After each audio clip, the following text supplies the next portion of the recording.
Yo, yo, yo. It's your boy, Mark Marks Tarot.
Hey, Amazing Fruits, how you doing? How's it going?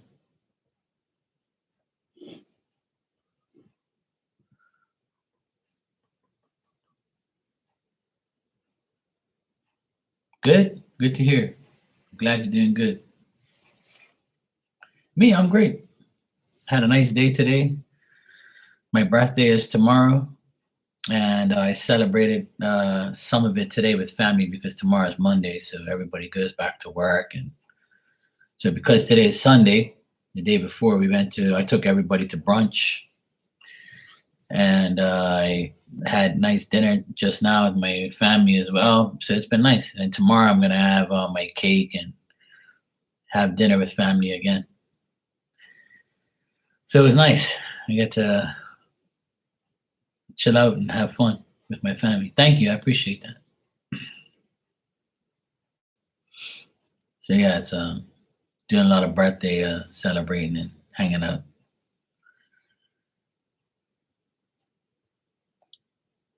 So it's been good. I had a great day. Great day.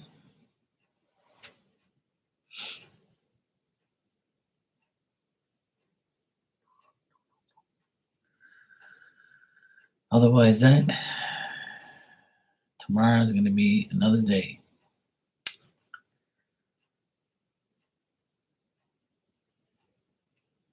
Well, hello. Your daddy is here. How you doing, sweetheart? You all right? So yeah, it's been good though.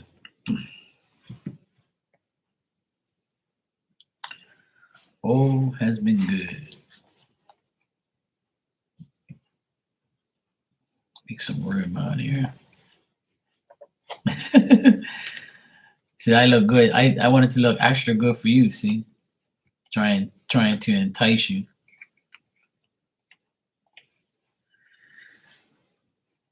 I'm doing good. Oh, it's good. I can't complain.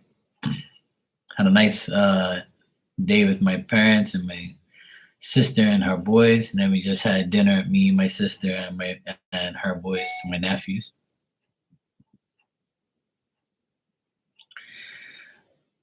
Okay, that's good then. So I don't have to do too much then. I just wanted to freshen up, just in case I get lucky on my birthday. I gotta look fresh and clean.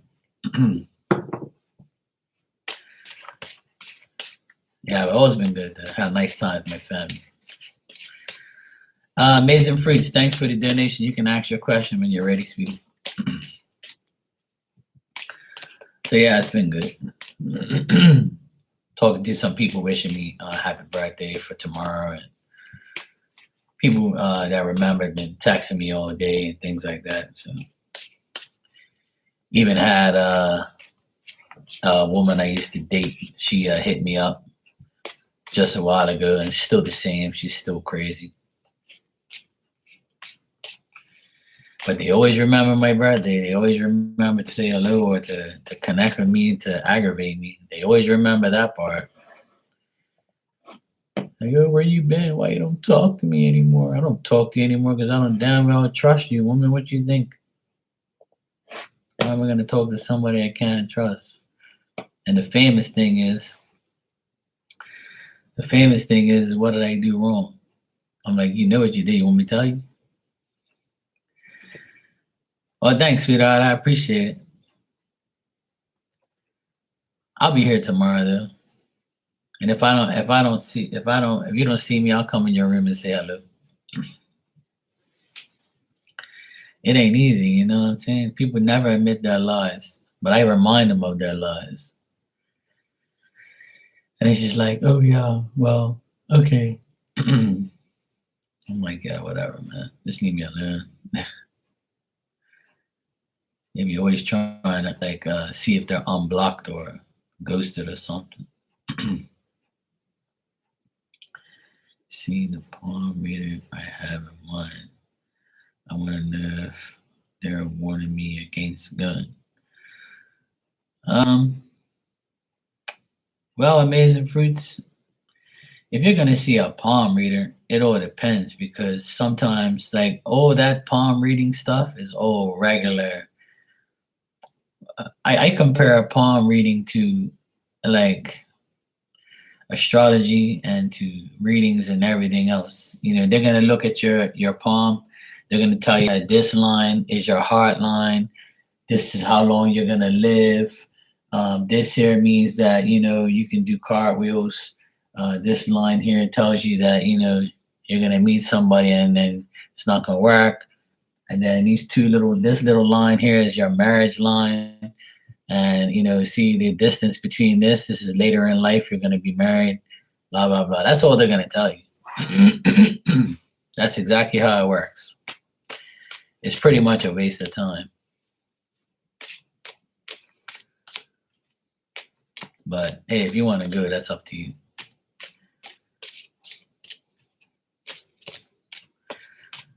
I remember I went to a palm reader one time in Atlanta. That shit was hilarious. I still left there with yeah, I never understood that either, to be honest. It's just what it is just like each line represents something, and then a lot of the times it's all BS anyway. So like this is your marriage line on this hand right here, or the other one is like got a line right here. See how this line right here is farther away than this one is? Like, so it's almost like it's not the same, but it's like a marriage line they set, and then you get later like. But I know people that have two lines there or something like that, and they're married. And it's kind of like bullshit. But I'll check Amazing Fruits.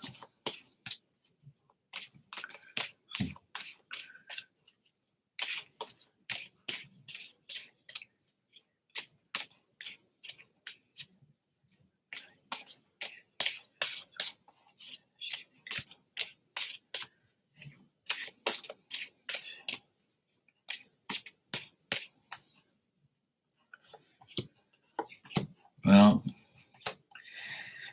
Amazing Fruits is telling me that this person's like the magician reverse. So there's somebody that is going to trick you, and they're going to make you feel insecure when they read you. They're going to tell you that you're not going to have no love, and you're going to have bad problems, and you're going to be sick and things like that. They're going to tell you, like I just said, a whole heap of nothing that's going to be like probably false.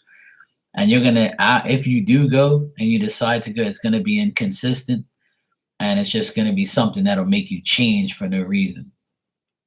But the person that's doing it, like if you look at this card, it's the magician card, and when it's upright, he has all the tools, but when it's reversed, all the tools go off the table, and then it's no bueno. So I got the magician reverse, which is somebody that's capable of, swindling their way around and making you feel insecure, delaying you, and being evil and using their powers to tell you the wrong things and do the wrong things. So they're going to tell you about your love life. They're going to tell you about illnesses and financial things and losses and stuff like that. But I feel like spirits saying that this person is no good. They're not the right. They're just looking for money probably, and just looking for like somebody to read their palm. And if you look at this death card in the end, like see all the hands on the bottom. Look how many hands there is. Like 1, 2, 3, and then a foot. So that's like all the palms on the ground. So to answer your question, I would say that don't go. It's going to be a waste of time. They are warning you from going because you're not going to get the answers that you seek, and it's going to be probably going to be a waste of time. And the person that's actually doing it is someone who is probably not going to tell you the truth and just give you a whole pile of gibberish.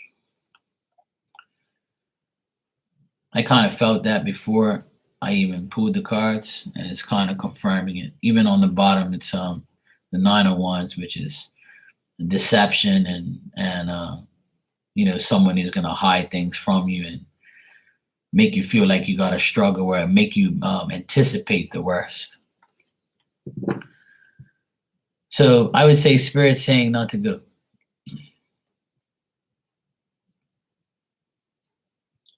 But you can do whatever you want. If you feel like you want to go just for the experience and you want to, go and check, you can go and check and see whatever you can. You might get something out of it, but I doubt it. From what the cards say, it doesn't say it's going to tell you anything decent.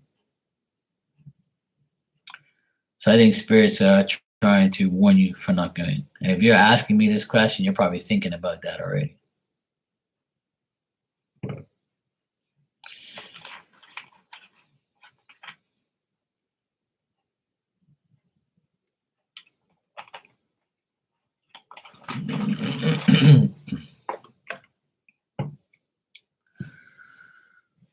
Amy, you want a message?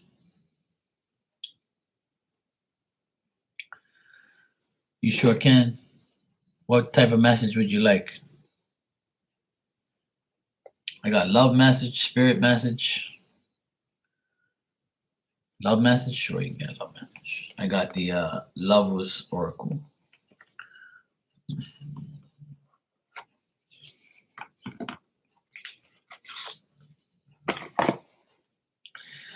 You met someone new. Oh, good. That's a good sign. Congrats. I met someone new too, but they're not really worth my time. I kind of think they're a little, not all there.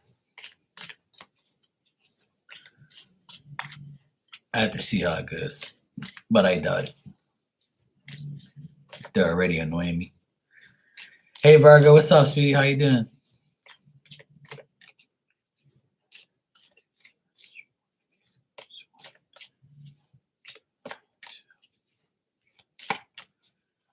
Sure, Virgo. All right, this is your card. Amazing Fruits. And the message is very simple. Only time will tell. Only time will tell. Ain't that true? So that is your love message. Only time will tell. Very simple. So if you met someone new, only time will tell, obviously, how things are going to be. You're welcome.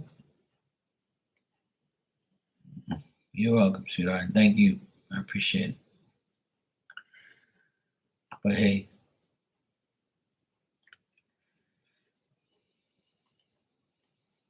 we have to try, right? We have to try. We have to see what happens. Sometimes it works out good. Sometimes it doesn't work out at all. Okay, no problem, Virgo.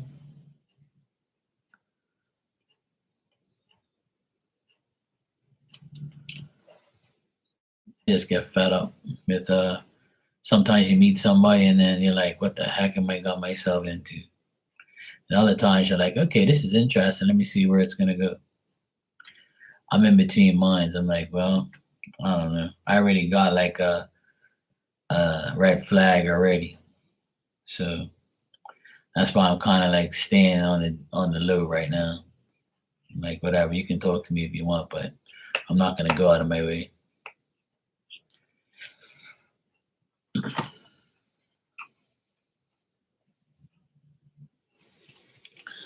Da-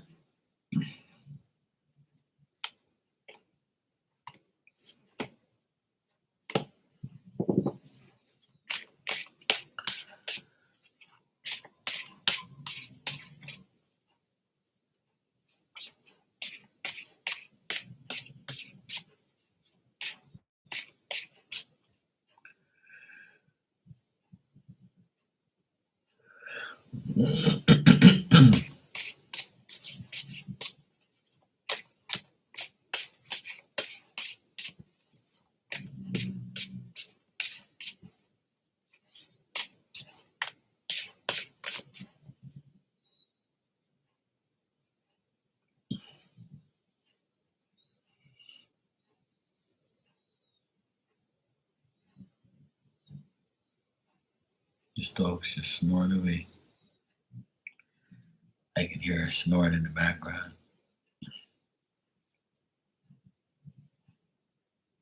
Sure, bro. What's going on, man?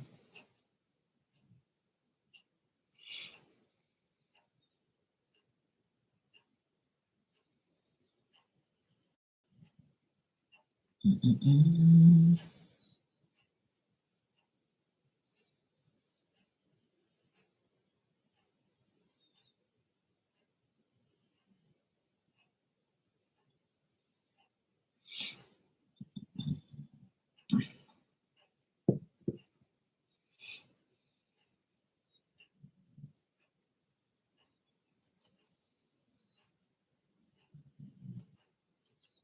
Mm, mm, mm.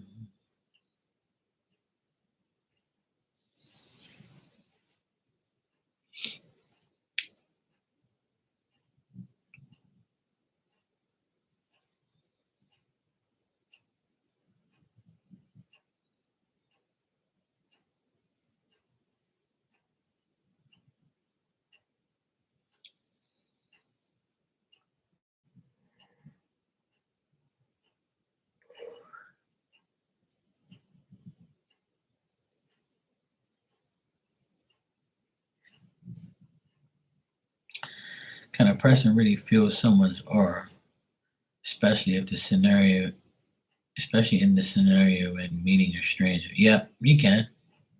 Hmm. It's not about can they feel their aura; they can see their aura. An aura is meant to be seen. They can see their aura around the person, like what color it is, or how it is. I mean, they can feel it, but like it's more of a seeing it.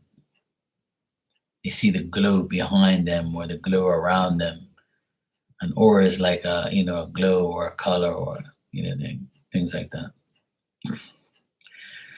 So in a scenario of meeting a stranger, you can't do it, yeah, because I meet strangers on here and I can read their life. So why can't somebody read somebody's aura? I don't read auras, so I don't see those things. But I know somebody that can. She claims she can. She never told me about my aura, but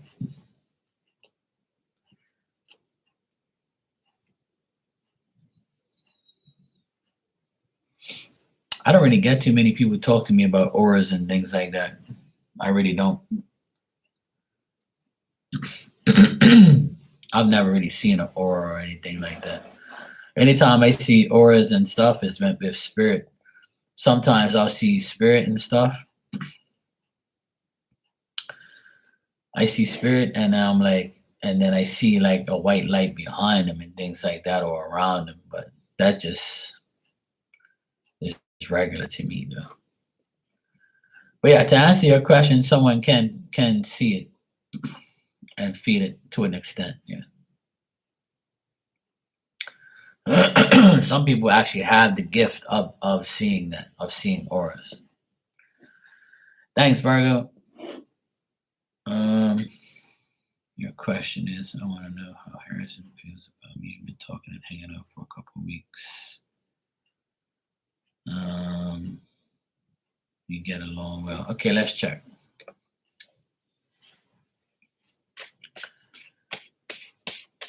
Hey, BT, how you doing?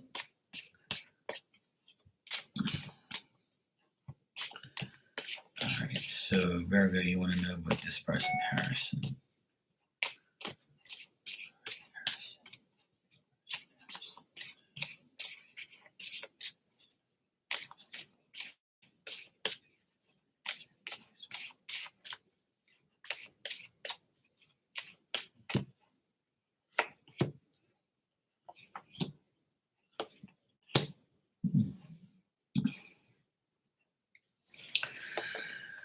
Well, Virgo, I would say that how he feels about you, he feels happy when he's around you. He feels like things will be fine. If like his whole thing is he doesn't want to try and be more than what he is unless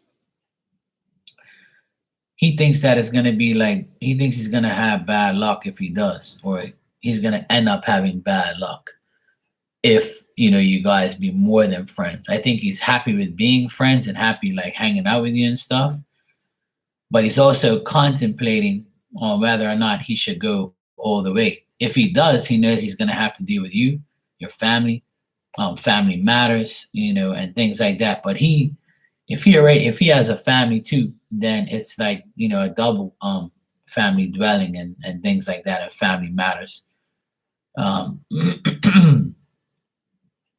so I think he's kind of like trying to balance both things out. But I don't get nothing bad. I just think it's all in his like he doesn't want to fail. He doesn't want to make things wrong. He doesn't want to like ruin a friendship.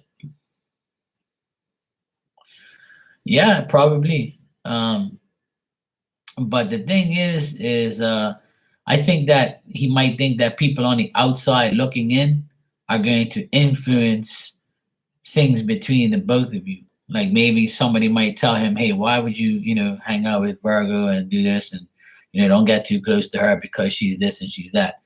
So he might listen to the outside people and then be like, "Okay, well, I'll see what's up." And yeah, and it might be also guys on his end be like, "Hey, Virgo, watch out for Harrison. He's a dog or he's this and this." Yeah, yeah, that's what I'm saying. So, yeah, BT, I'll get to you right after Virgo. Okay, no problem. Sure, sure. So Virgo, I would say it looks good between you guys. I feel like he likes you and I feel like he wants to make things happen, but it's just that he's distracted and confused by people's interference. So if you've already had that talk and they've already did, that's kind of like making him contemplate on being more than just friends. But his wish, I feel, is to be more. Like he thinks that he'll be stable if he's around you. He'll be successful. It'll be good. But I think that because he's alone or lonely or feeling like that, he would love to have you as his his confidant, his partner, and things like that. But I think that people are getting in the way. I think that people are talking shit about you guys, and it's kind of like making him contemplate things. Um, Otherwise, that like he just expects things not to go the way they're supposed to go because of maybe outside people or listening to a few things or hearing a few things people say. He's probably believing some and not believing the others, or he's just got to figure out a way to like block that out and just give you a chance and you give him a chance too.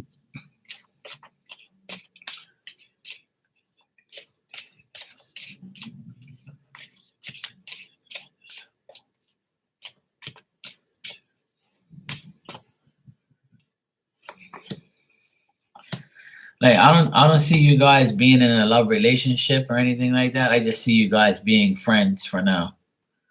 And the reason for that is because of maybe his ex or his baby mom, or he doesn't want to make the same mistakes, and he's still like suspicious and vulnerable at the time. And I think that the last woman in his life made him lose his concentration, and he has like anxiety over women and how they treated him in the past. I think that he's the type of guy that's very generous and very kind, but sometimes he could be too nice, and that gets him in trouble and makes like women take advantage of him. You know what I'm saying? But like he's trying to like really get rid of a friendship he's had or a relationship that he's had with somebody in the past. But he's the type of person that he doesn't want to make another mistake. So it's going to be very difficult for him to like be in a relationship with you. But as far as friends, I see you and him can be good friends and stuff like that. But there could be another man, like if he has like a best friend or a buddy that doesn't like you, he's still trying to corrupt him and tell him, look, man, don't worry about Virgo, fuck these, women and whatever. So I think that him himself, Harrison, is a person that wants to be in a relationship with you and wants to further things, but I think the outside influences are affecting it too much. I know, Virgo, and it seems like every time I read for you, there's jealous people around you, and it sucks, man. Yeah, I think his friend is jealous, and it looks like this guy's around him, and he's like trying to tell him, "Look, man, you've been through enough with women, man. Don't worry about her. She's probably another woman that's gonna treat you like shit or do this to you and blah blah blah." Yeah, it does, and it happens to me a lot too. Don't worry, you're not in that boat by yourself. It happens to me a lot, see, because when I tell everybody this story. I used to be a DJ for 20 years. So when there's drunk hoods used to come up to me in the club and be drooling all over me and like, Mark, I love you. Oh my God. I mean, give me a hug and give me a kiss. I'm so drunk. And then another girl that likes me that's nice should be in the background like I can't handle that. Like I'm not going out with him, and have all these drunk hoods all slurping all over my man. Like, what do you want me to do? Punch him in the face or throw a record at him or a CD at him? Like, I'm gonna get locked up or something. I look like an abusive asshole. So, like, it was difficult, and people still talk shit to me about me today. So, "Oh, yeah, he's a hoe. He's banged all these women. He's a womanizer. He's this. He's that. He's had too many women. You don't want him. He was a DJ. He did this and he did that. And meanwhile, I didn't do none of that dumb shit. You know what I'm saying? So it's just people just love to ruin things for everybody else. But you have to find somebody that's strong enough that will not listen to that and not care about those things. And I think that Harrison is that type of person. So just give him time, Virgo. Just give him time. Give him time. I'll pull you a love oracle message as well.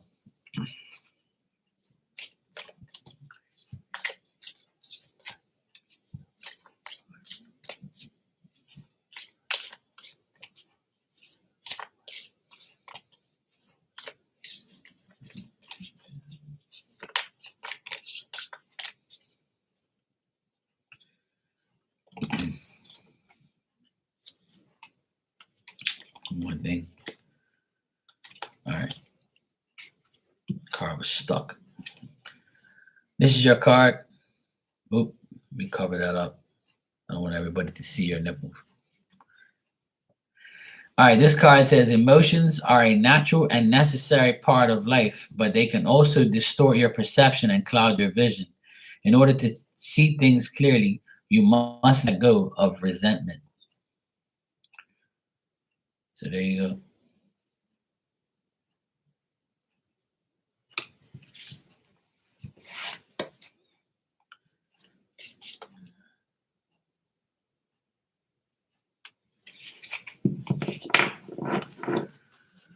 So there you go, yo.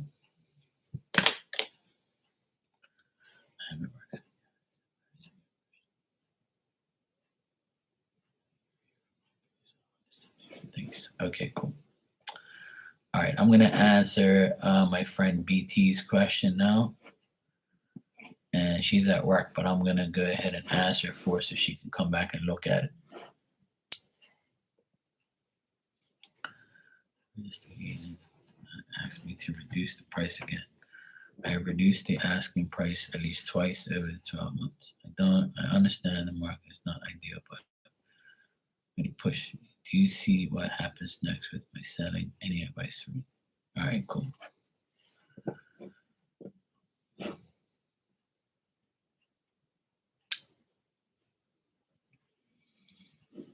All right, let's check what's going on here.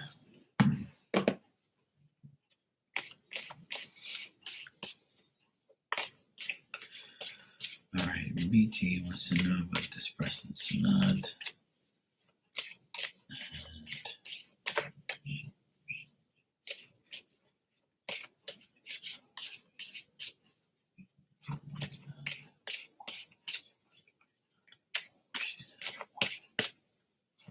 Two.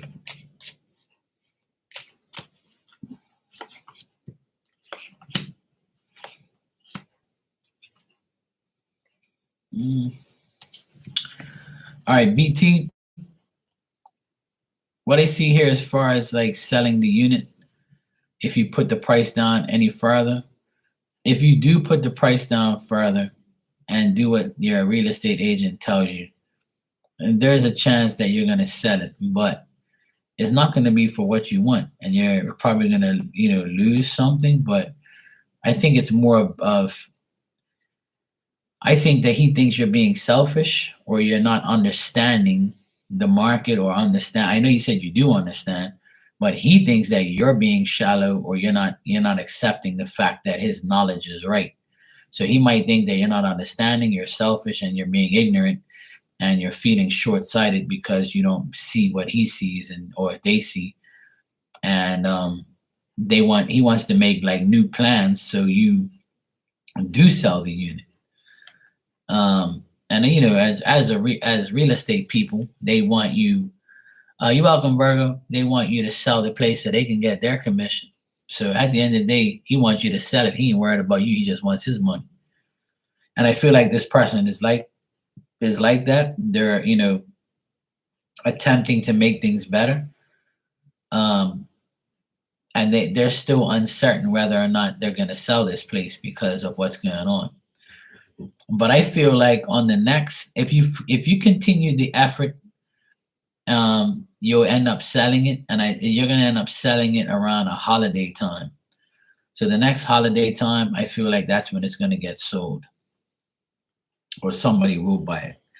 But right now, I just think this is mentally, dwelling on you too much, and you need to like just either sell it for less or just go about it. Sometimes we have to take a loss in order to get a gain. At the end of the day, I don't see it getting any better, and I don't see it getting any worse.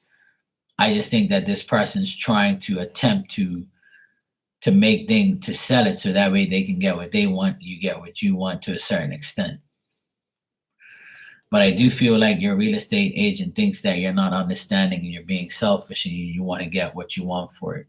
At the end of the day, when people sell a house, they want to get every last dime they can get. But it doesn't work like that sometimes. BT, because the thing is, as you know, and a lot of people know, when you buy a house and you fix it up, you might not get that money back that you used to fix it up, because someone else is going to come there and say, oh, I don't like that, I'm going to end up changing that.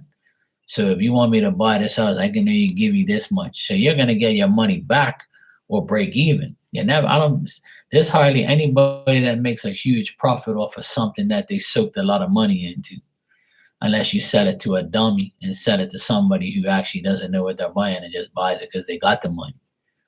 And there is people like that too. So you got to get lucky in the market, obviously. But BT, my advice to you is, take the real estate agent's advice and just go ahead and put it down one more time and see if it happens. At least you're gonna get something and get rid of it. Um, but like I said, the ultimately the decision is yours. Need to reduce the price. I've reduced the asking price twice in 12 months. I understand the market is not ideal, but I feel frustrated when he pushes me. The thing is, he's trying to push you before it gets worse, I think. And that's like kind of what the card said, the cards say. But you said, do you see what happens next with my selling? Any advice? So let's see if you do put the price, if you do reduce the price, will you sell it in the next 3 months? Let's check.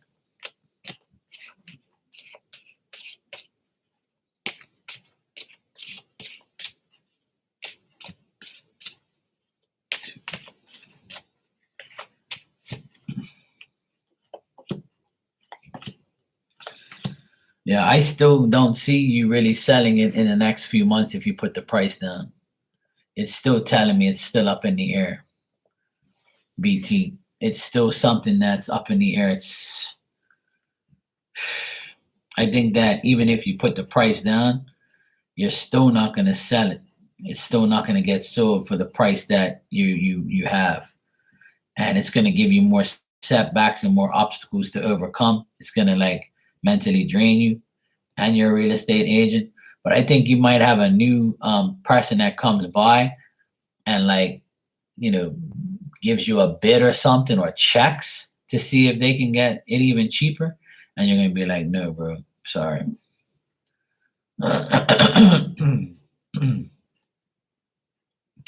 I keep getting that that a man wants to buy the place, but he doesn't want to spend the money because he knows it's not going to benefit him.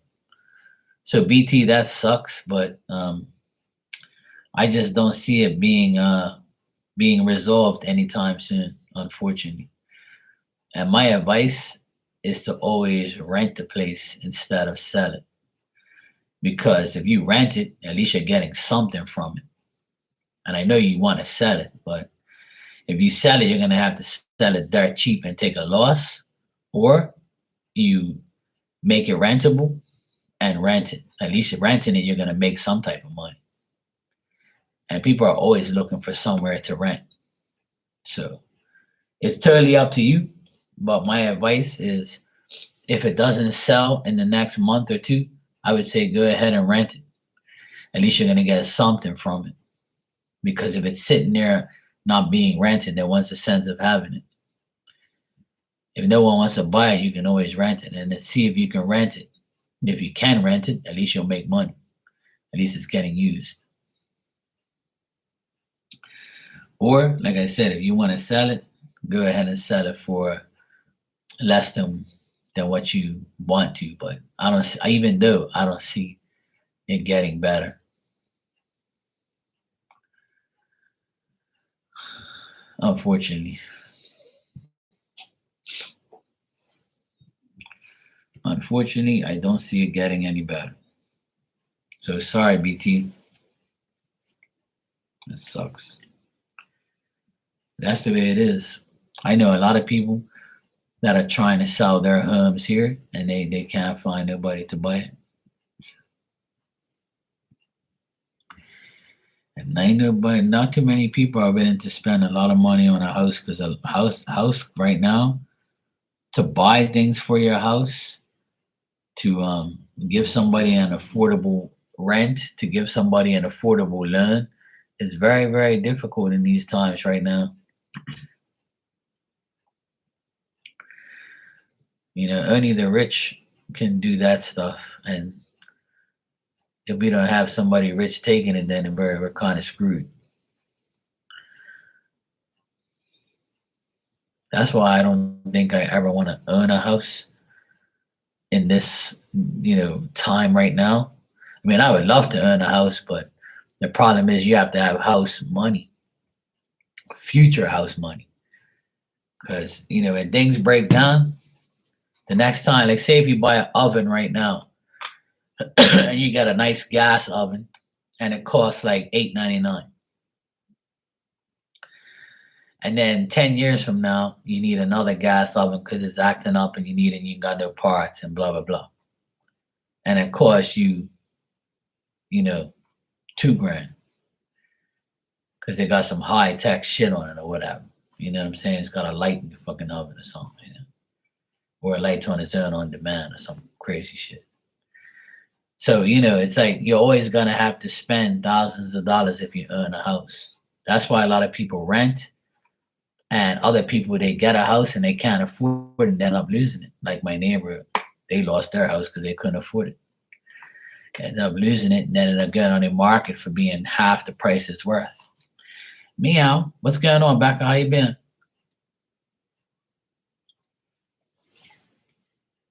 How's the weather today? And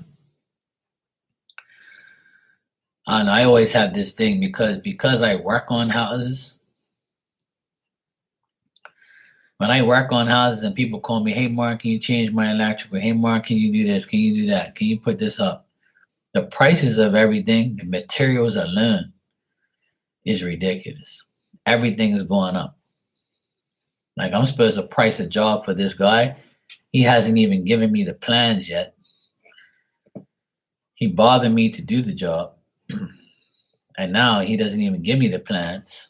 He hasn't gave me the plans. It's been over a week because he probably got somebody to say, look, I'll do the job for next to nothing because I need work. And he never sent me the paperwork ever since. And as I'm talking to you, I'm checking my email, my business email, and still nothing here. Nothing at all. And I've checked all my files and all my things and nothing. Because people are a joke. They want to try and use you to get a quote or use you to see if you'll do the job for less. Ice and snow are both melting. You told me that I think a day ago or 2 days ago. You need to go out there and take your hair dryer and start heating the ice up so it melts fast. Run an extension cord outside and tell your neighbor that likes you to help you out shovel the snow. Tell him if you shovel the snow from around your car and your driveway and your area, you'll give him like a little, you know.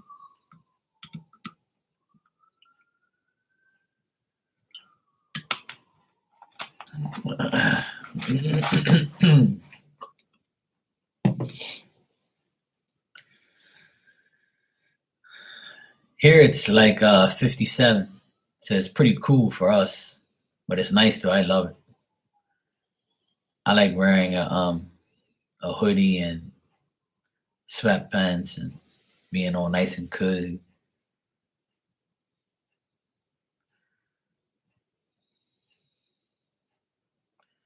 I like it. This is like the perfect. It's kind of a little bit too cold for me, but it's all right. There, it's nice. It's not that bad. It's nothing compared to you guys' weather. When it's in the 50s, it's cold for us. Majority of the year, the temperature is averages in the 70s. So when it's in the 50s, we're like, yo, what the heck?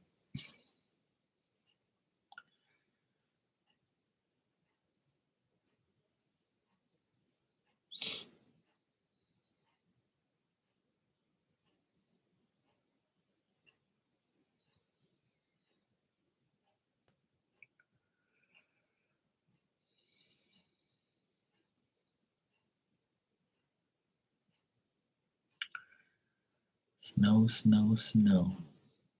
Hell no. No thanks.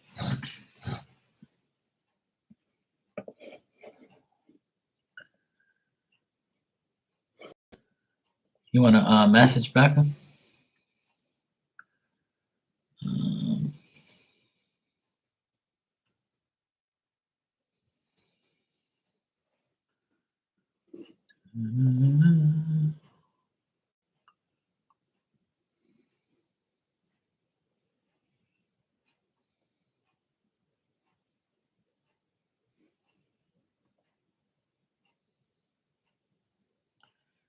I better twerk. Am I giving out? Oh God, here we go. Two horny women at the same time. I'm in trouble. You better twerk. Your birthday tomorrow. Yeah, I'll twerk. All right. Twerk my. If someone twerks for me, I'll put my D right on it. I can give out juicy messages. Yeah, sure. If you want one, I can give you whatever you like. I can give whatever you like.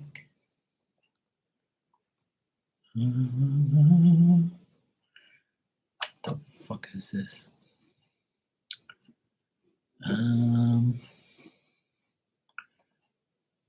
Give me a sec.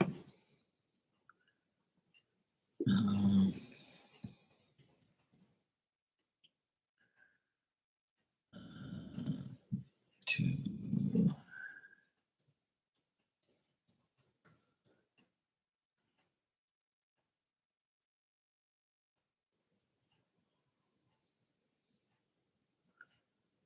Let's see something here.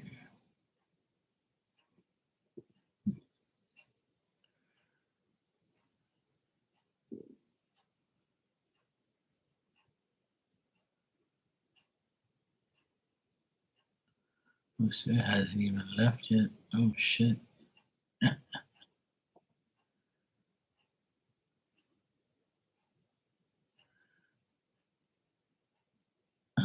Which time is it? Oh yeah, should be.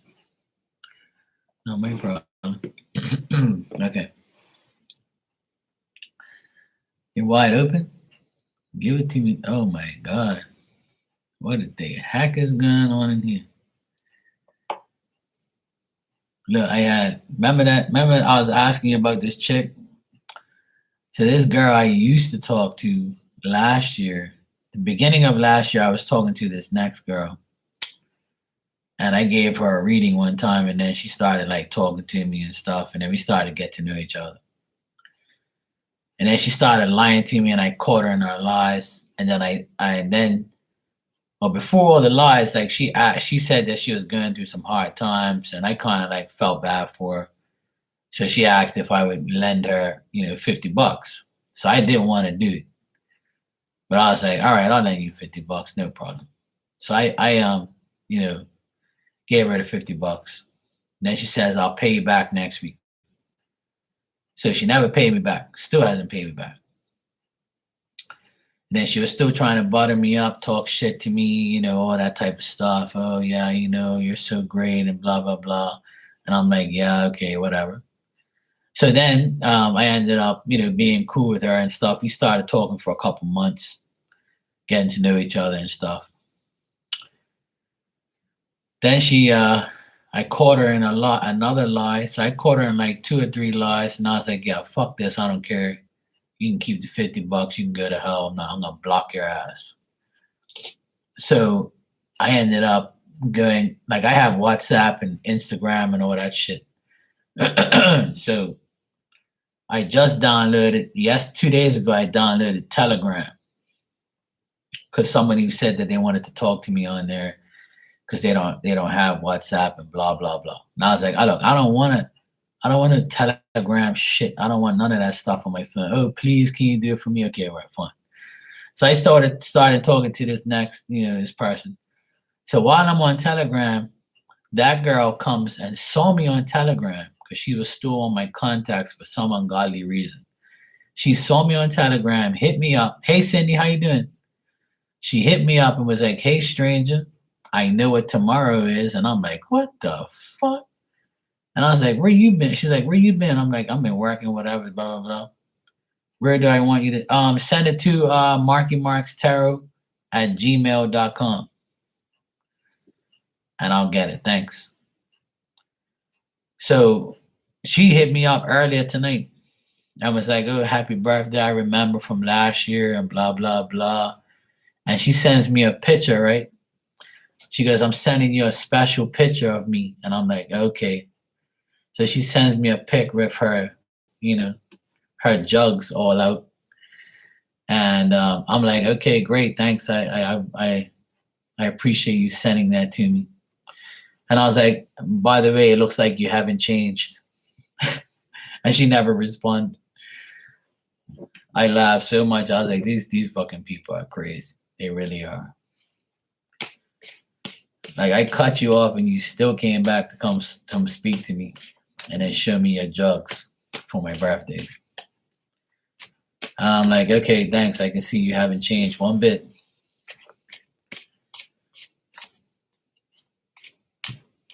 See what I gotta go through? I can't win.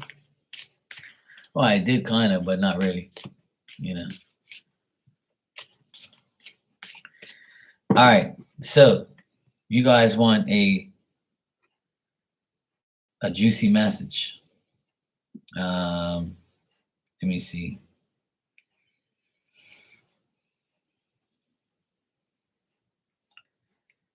Let me see. Okay, let me see. All right, I got that. And I'm gonna use these tonight. Oh shit.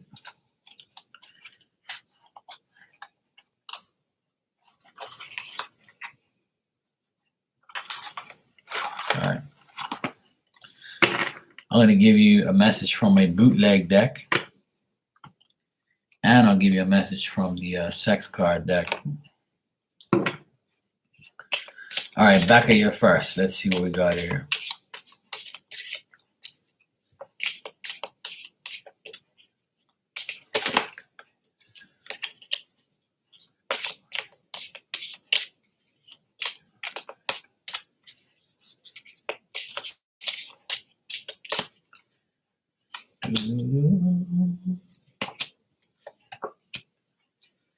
All right, let me see what else I got here from my bootleg deck here.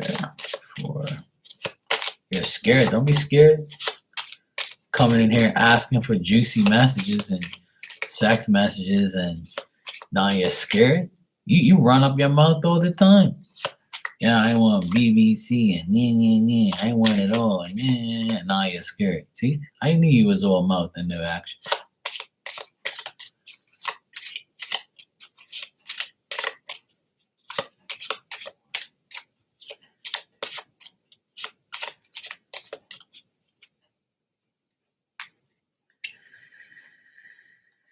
All right.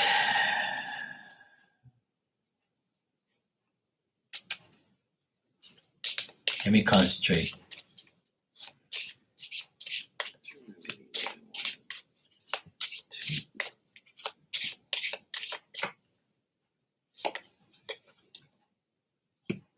Oh God. Do you know like a yes, Cindy, yes. Yes. Like if you go to Amazon, right? The thing you sent me, and if you go to invoice and you have to make it into a PDF file. And once you have the invoice in a PDF file, you can actually, when you email me, you just attach it to the email, and then I can open it up as an invoice, as the same invoice you see. So if you can send it to Mark and Mark's Tarot, yeah, but try not to screenshot it because it won't work, because they won't accept the screenshot. Yeah, they won't accept the screenshot stuff. They say no screenshots. It has to be a PDF file. So I'm gonna tell you how to do it. If you go to invoices, right?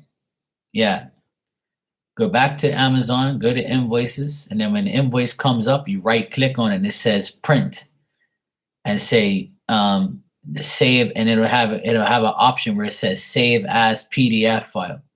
You save it as a PDF file, and then it gets saved to your photos or your wherever you're saving it to your documents or whatever. And then when you email me, you go look for it, and then you send it to me so I can have it as a PDF file, because they only accept PDF files. They don't accept screenshots. They'll tell me this is not valid, sir. They're a pain in the ass, trust me. It's not easy. It's on your phone. Yeah, you can do it on your phone. If If you do it on your phone, you could do the same thing, I believe. Because if you've ever printed anything on your phone, it'll do it. It'll work that way too. It should give you an option. Hey, Jessica Boo, how are you? All right, back and let me see what I got here. One.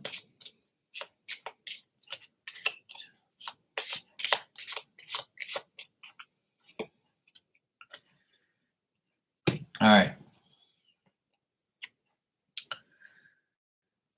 Your message, Becca, says a fire sign man that wants a sexual relationship and more. And this card, your sex cards are the Tower. And you see how you said you cut off 2Ds? There's a 2Ds right there. See that you cut off because they gave you Tower moments. Then you got the Four of Cups reversed. And this is you with the two mofos again, looking at you, and you're like, no, I'm going daddy's house. Fuck this shit. I'll throw this bucket of water at your asses. Leave me alone. I'm going to daddy's house. So this is Four of Cups reversed, you walking away from a situation, walking away from it emotionally, physically, and moving on your life. And the last card here is the Ten of Cups, which is you in the water taking a bath, naked. And this is the Ten of Cups, which you're finally going to get your moment. You just have to work on yourself. All right? So work on yourself. Stay naked in the water and wash the coochie. Yeah, exactly. You want your Ten of Cups and no bullshit. So looks like what you're doing is working. You're getting rid of the energy, and you have to be your Ten of Cups. Your Ten of Cups has to be, all about you. Wash your coochie 10 times. All right, Amy, let's see what I got for you.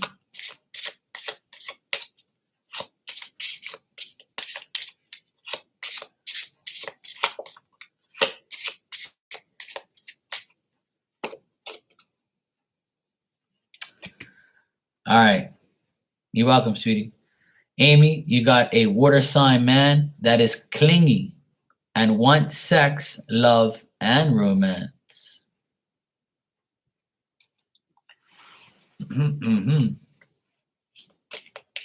Could be Cancer, Scorpio, or Pisces. Doesn't have to be, but it's a man that wants that.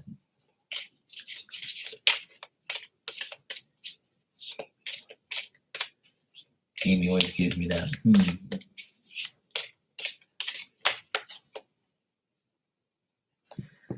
All right. You have the death card here. So here's that Scorpio water sign person again, if they are Scorpio. But this card and the sex card, you see the guy trying to get her, and she's like, no. And this is like getting rid of the old, bringing in the new. Also, like, don't let this person drive you crazy or drive you sick, or they might be sick in their head trying to come after you, but you don't really want them, or they drive you crazy. Then the next card I have is the Nine of Cups with you and that bush, got to get that shit trimmed up. But this came out reverse. So your wish is not coming true right now. You're not really getting any love and any real excitement. So, when it's reversed, it means that your legs are open, but the wrong damn way. And you're not getting what you're wishing for. And it's probably because of this bush here. You got to maybe trim that shit up so that way you can get, actually get somebody to, look at it, Then you got the Ten of Swords upright, which is you feeling like you're going through the pain of not getting no D. And if you look at the guy on the card, he wants to put the shoe back on you, but he's kind of like open his mouth up like, God damn. Oh, I don't know what I'm going to do with her. and you're just hanging there, waiting for your chance, waiting for your time, showing him a little leg, showing him a little action, and he's got his mouth wide open with his shoe in it. You know. So the moral of the story is there's not really no sex in the cards. It's just some lust, focusing on yourself. And like I said, it could be like a water sign guy that wants to have sex and love and romance, but he ain't even sure himself. He might be a little clingy and you might not like that. I don't know if you like them clingy guys.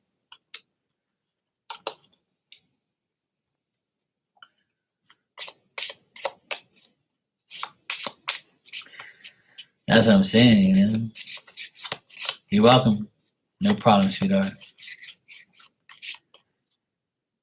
Look, this one here is still fresh. She says she's scared, right? And now she says, I want a clingy guy be all over me and in me, please. See what I got to deal with?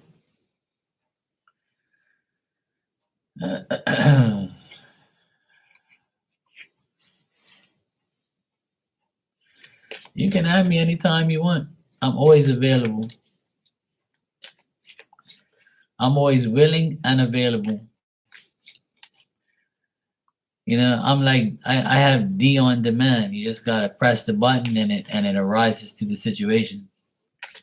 Some people call it the rod of correction. Some people call it short and thick and does a trick. Sometimes it goes long and thin and goes well in. And sometimes you might need a Sharpie to draw a line on it to where you want me to stop. And if you don't want me to stop, then you just throw the Sharpie away and it goes all in. You can do whatever you like. You want to catch a flight? Hey, the planes run every day. I can't travel to you. I have no vaccine, but I got your I got your needle.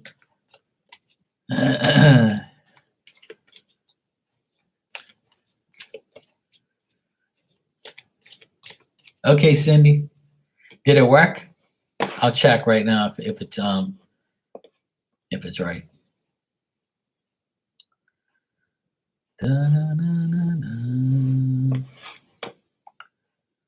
Let me see what we got going on here.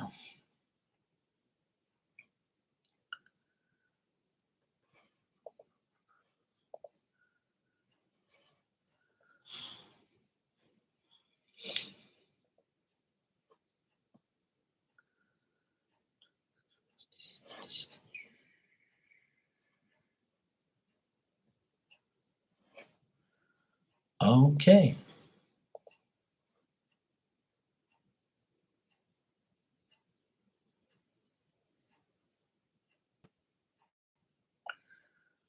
Oh, wow. Thank you so much, Cindy. You don't have to do that, sweetheart. Thank you so much. I appreciate the gift. And yes, the invoices are perfect. They're the right thing. It's all PDF file. It's all perfect. I really, really appreciate the gifts. I really appreciate that. It means a lot. Thank you so much. Once I get them, once it arrives in Delaware, then I still have to wait like maybe 3 days before it gets to me, but that's okay. I don't mind. It doesn't matter. I'm still waiting for my gifts, and I probably won't get them tomorrow either. There's like, snow and delays in the planes and shit they were saying, so I'll get it when I get it, but when I do get it, I'll definitely,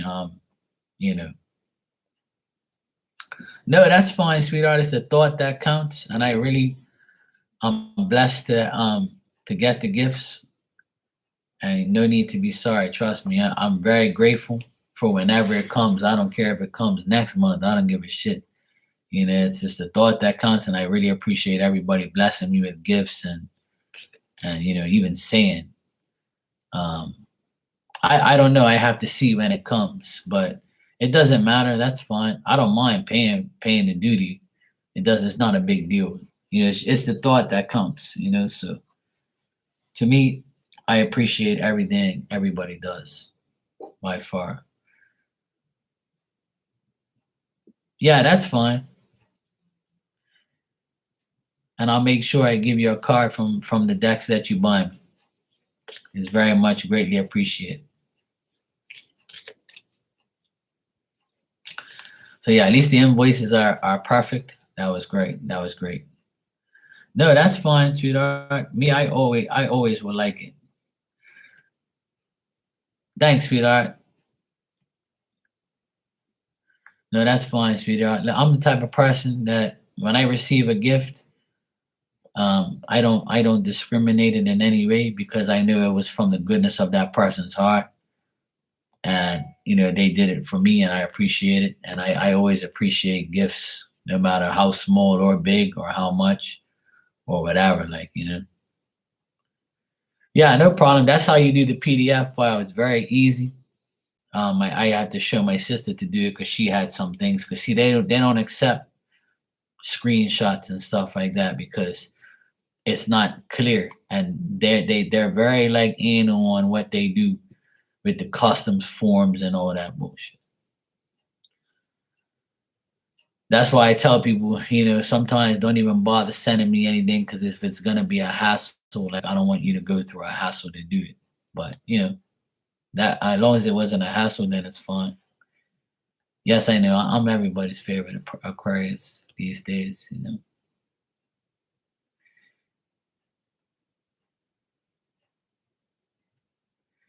Thanks, Becca. I appreciate it. I'm gonna be here tomorrow on my birthday anyway. I'll be here tomorrow night. I'll be chilling with everybody late. Yes, I do. I have an Amazon wish list. It's on my about section, and people send me gifts that are on there, or you can send me whatever, and then just go and deal with the address. The only thing is, when people send me gifts, they have to send me the invoice because I need it to go pick it up at the courier because they won't give me the gift unless I pay duty on it.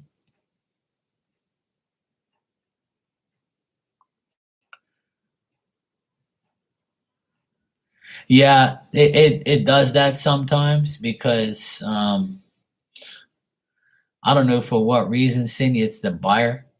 So that's why I put a lot of things on the list. I mean, it doesn't have that much things, but there's a lot of things on the list. And yeah, right, exactly. So it's a pain in the ass, like to deal with sometimes. But it's usually like the user doesn't want to send it, so it's a pain in the ass. It's very difficult sometimes. People have had a hard time sending me things, but usually it's fine. Stephanie, I see that you donated, but I'll answer your question. Just let me know when you're ready.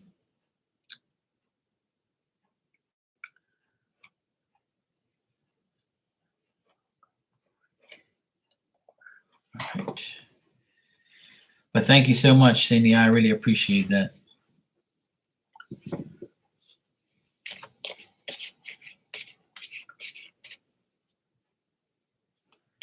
Yeah, see, Amazon, I don't know what's going on with that place, man. Sometimes it's annoying. I have a lot of problems sometimes, and sometimes it's very easy. It just depends on where you're getting it from. But I tried to add a lot more things on there, but I really have like a lot of things that I have, so I don't really like put too much on there. But yeah, I think so. Yeah, that's what it is, Cindy. Yeah, but it's so difficult to find, the right seller and the shipping and this and that. It's a pain in the ass because like you want the item, but it's only a certain amount of people that sell it, and then sometimes I read the reviews. And I'm like, I don't really want to put this up there because what if I don't get it? What if it's some aftermarket shit? Where maybe it's not the right thing.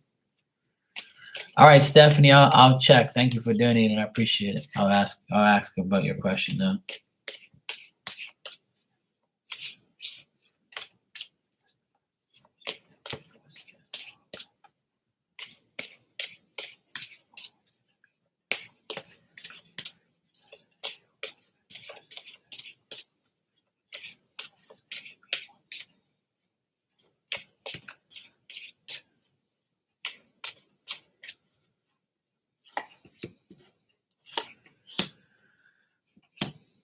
Hmm. All right, Stephanie. What I'm getting here is it could be more. It just depends on it just depends on him really. Is an old year? Oh, it was too. It was. Now that I think about it, I think it was. I'm not sure. You're gonna have me thinking about that, Cindy. I gotta check that. No, that's fine. I'm glad you said it because I gotta check that. Because sometimes it's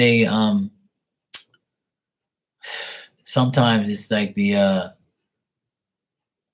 I go to add it and it doesn't add the right thing. I'll check it out though, but thanks for bringing that to my attention. I gotta check that because I already had that one from last year. It's been a nuisance on there, as you know. The last couple of days, the Amazon thing's been giving me a hard time.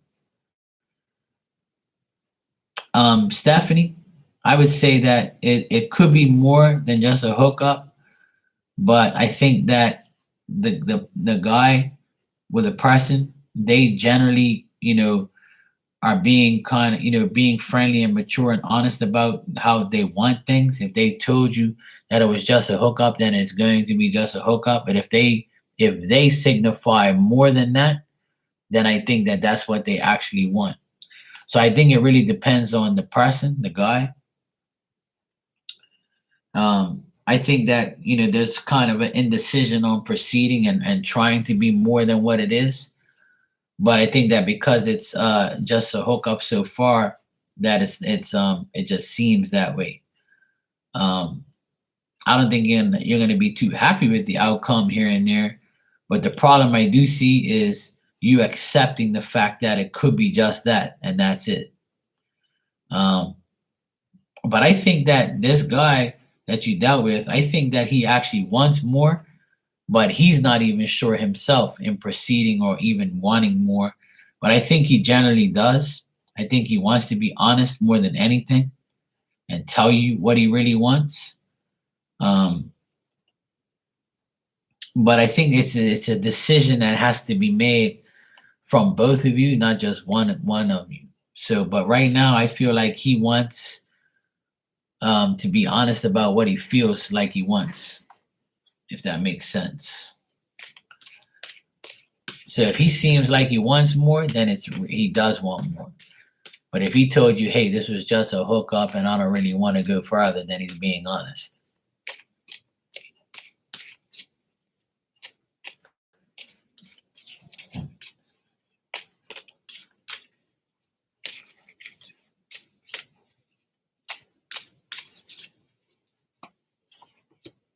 Yeah, I don't see it being more than a hookup right now.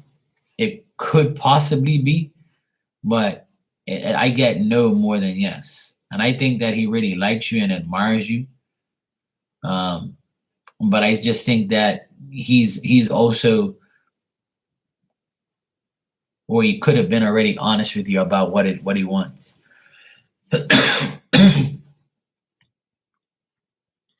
Excuse me one sec.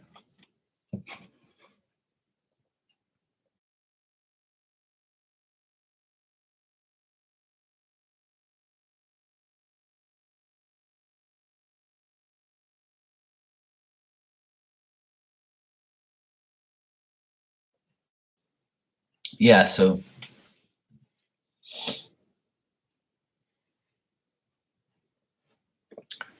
that's not gonna work, Cindy. So Stephanie, I don't know if you got that, if that made sense, but It seems there's a lot of indecisiveness, and if he's already told you what the deal is, then that's probably going to be what the deal is.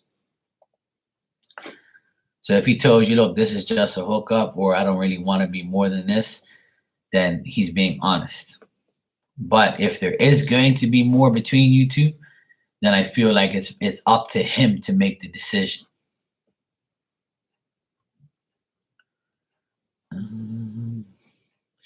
Actually, yeah, the calendar is last year's one. I don't know why that's there, because I'm gonna delete it off of there. But I tried to put the other one on there, and I don't think it went on there, which sucks, because I wanted that calendar for the 2023. I couldn't find it anywhere. Oh well, such is life. It's all good. But thank you for bringing that to my attention, Cindy. Thank you.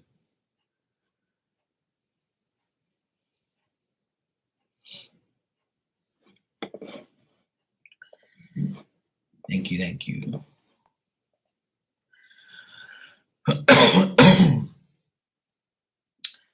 All right, Stephanie. So I think in time you'll know more. But I think that he's kind of indecisive right now. But hey, if you want the hookups and you want to just be satisfied, then you go do what you got to do. Nothing wrong with that.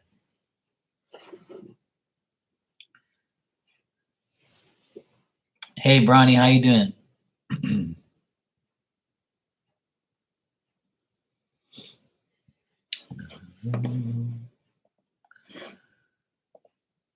Yeah, I'm glad you bring that to my attention, because if somebody would have bought that for me, I would have been annoyed with myself. But I'm glad I have you checking these things out for me, Cindy. I appreciate it. Somebody's got to look at behind me and see what I'm doing wrong. See, I told you, everybody, I'm not perfect. I'm not perfect.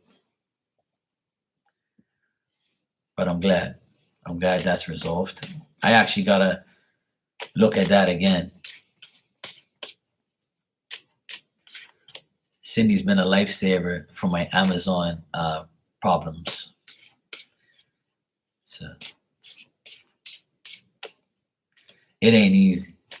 See, that's why I don't really like to put too many things on there, because it drives me nuts, you know? Thanks, Cindy. I appreciate that. You didn't have to, sweetheart. That's fine.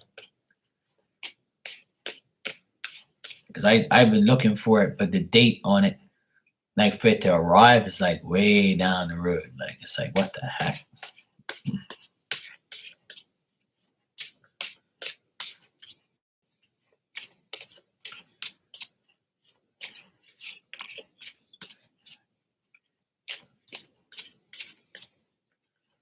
All right, Ronnie. What does this need?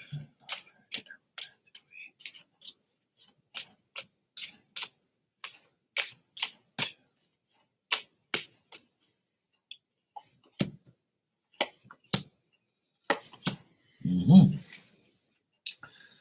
Well, Bronny, I would say that he does, love you in like, I wouldn't say love you, but he does want you in a romantic way.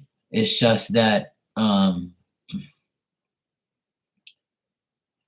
he himself, like I always say to you, probably for the millionth time now, he is and will be failing to be active all the time. So he's probably thinking, if I do start to be more romantic or getting into a relationship, are you going to accept the fact that you're going to have to deal with him, his difficulties, the way he is, dealing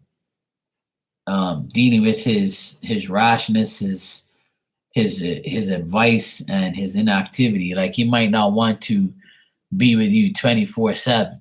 He might not be with you every single day. If you want somebody like every single day, he's not going to give you that. So he's being very cautious on, like, trying to tell you indirectly, like, hey, we can be together, and I really want you and I would like to be with you. But the thing is, You got to give me my space. You can't be controlling me or telling me what to do, and vice versa. So I would say he doesn't love you in a romantic way, but as a friend, yes, and he would like to be in to get to know you more and be more, because I still, like I told you many times, he thinks that you are the right person for him.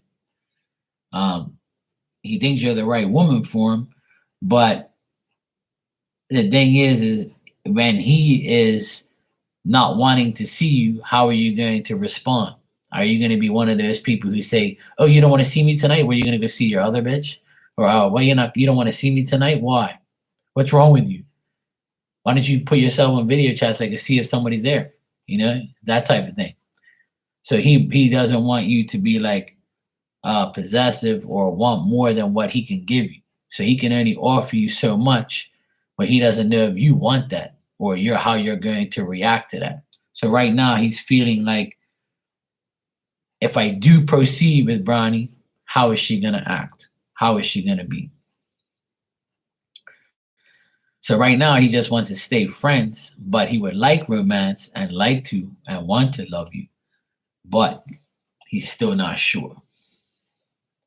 He does want a new relationship and he does want new friendship with you and new, he wants to approach his old problems and accept the fact that, you're right there in front of him and you're an option and you're a good option, but he's still contemplating in his mind over and over, how is Bronny going to react?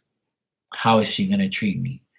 If I go all in, is this going to really work for me? So I think he's still doubting and still, wondering if, can I still have my life, or is she going to try and take over my whole damn life?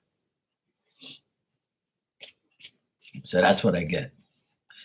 I don't really get no love there, because love comes with seeing the person every day. If you're not seeing him physically every day, then how can there be a love bond?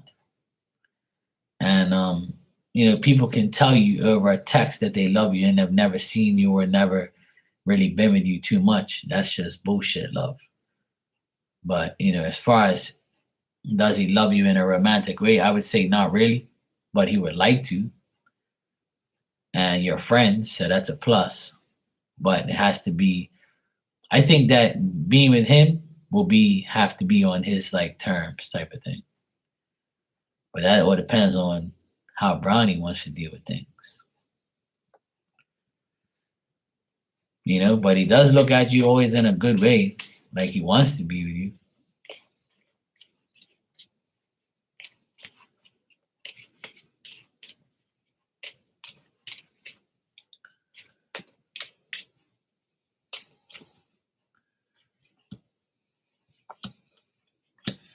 Yeah, I still think it's gonna take time for you guys to actually be in a relationship and be in love and be, romantic and things like that. I still think it's gonna take some time.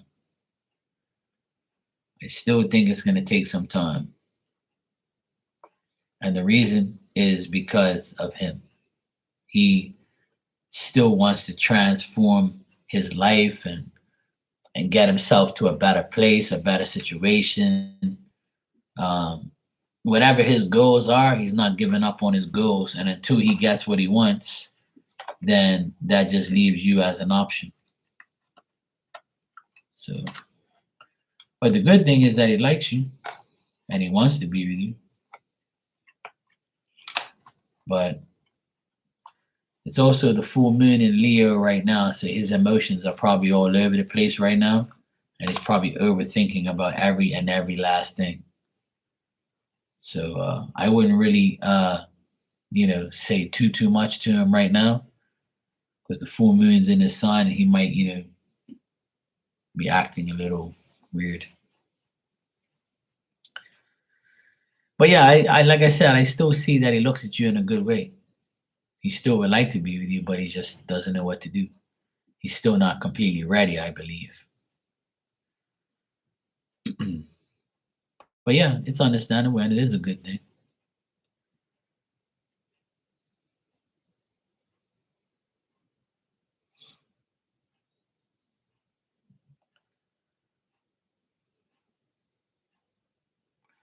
So Cindy, how is mom?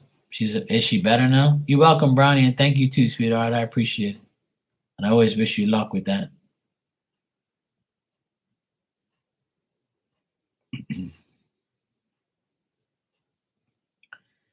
And Cindy, if you need anything, let me know. Just let me know if you want me to answer anything for you, or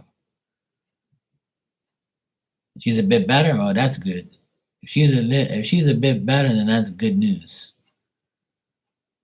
I appreciate it, Brownie. Thank you.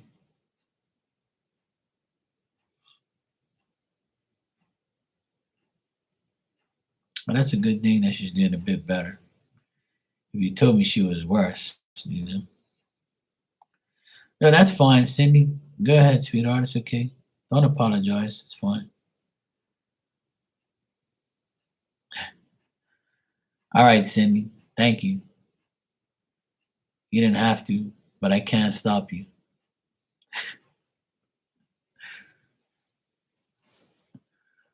I greatly appreciate it. Thanks.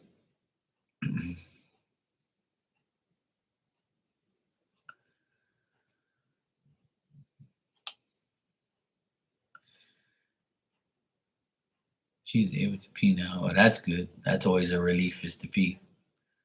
Yeah, that is a good thing. That's good news.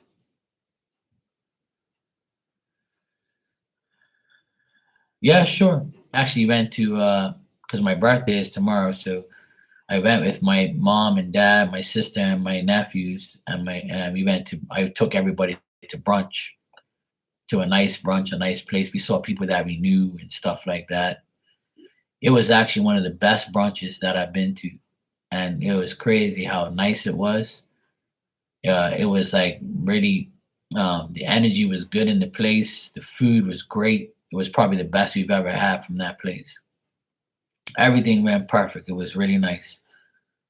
So, God bless me and my family to have a really good brunch. Seeing my mom and dad, my dad's kind of deteriorating more and more. And because the weather is like kind of cool here now, it's like 50 something.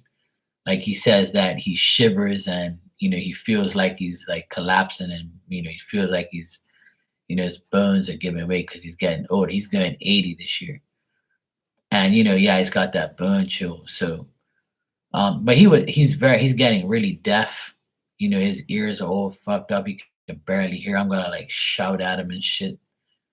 Um, but and my mom was in good spirits and she was happy. I mean, my dad's okay, but like he just walks really slow. It's like fuck, man. I don't like seeing them deteriorate like that. It hurts. But you know what? My mom and dad are their own worst enemy because they don't drink enough water. They don't do enough like physical activities. They should be like walking more. Or they eat good, and they don't have any serious problems, but they still have issues here and there. Like my mom has vertigo, and sometimes it's really bad where she almost falls or she does fall. She fell 2 years ago. Last year, she fell and broke her elbow, and she hasn't complained about her elbow lately, which is great. Um, yeah, it's no joke. She had it for a while now, and she can't drive the car anymore. She hasn't drove the car in 5 years, maybe, or more than that. Actually, probably more than that. Maybe 7 years she hasn't drove the car. And my dad, like, he gets gout. So they have like I don't consider like that, major issues unless you're in the hospital.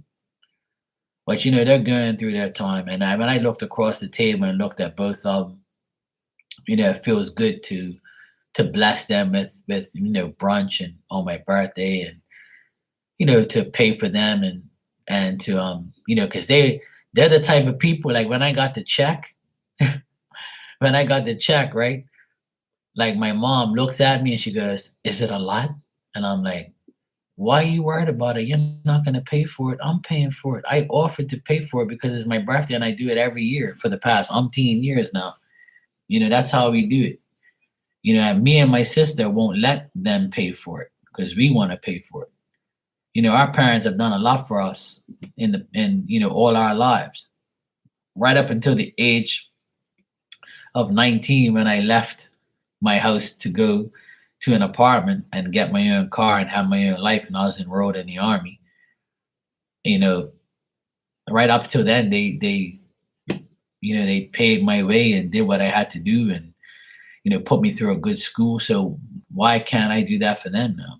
And that's what I do. And I keep expressing that to them, but they're so stubborn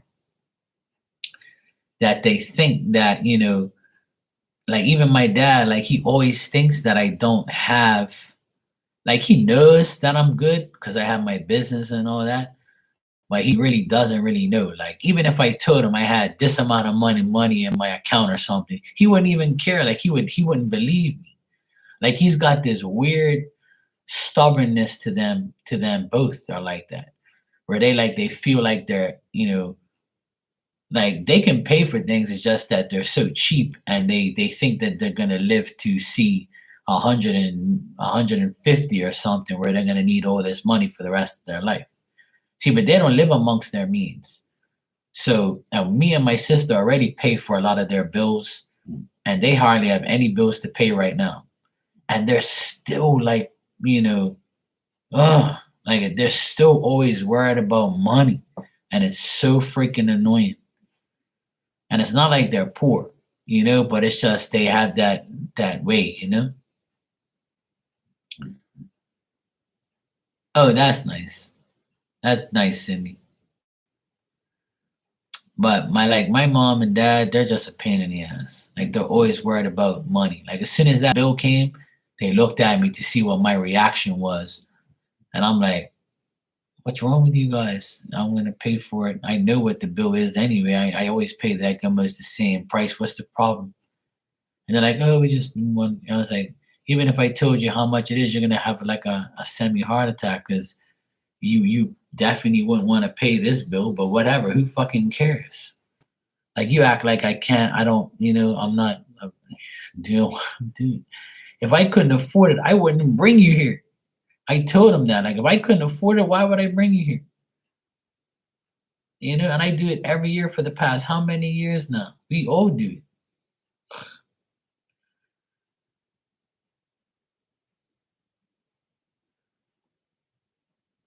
Right. See, there you go. It's like, you see, Cindy, you feel my pain. They're so like stubborn, and they're so like weird like that.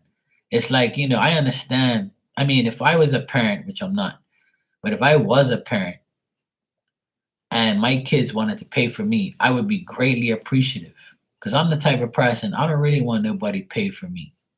I'll pay for myself. It's okay, but I can't stop people from gifting me things and getting me things. I can, but it's if I don't want it from a certain person, obviously I don't want you nothing from you if I don't like you. But it was hard for me to accept gifts from people on here and accept things from people and donations and things like that because I'm always the one who's giving everything. I'm not really used to receiving this type of treatment.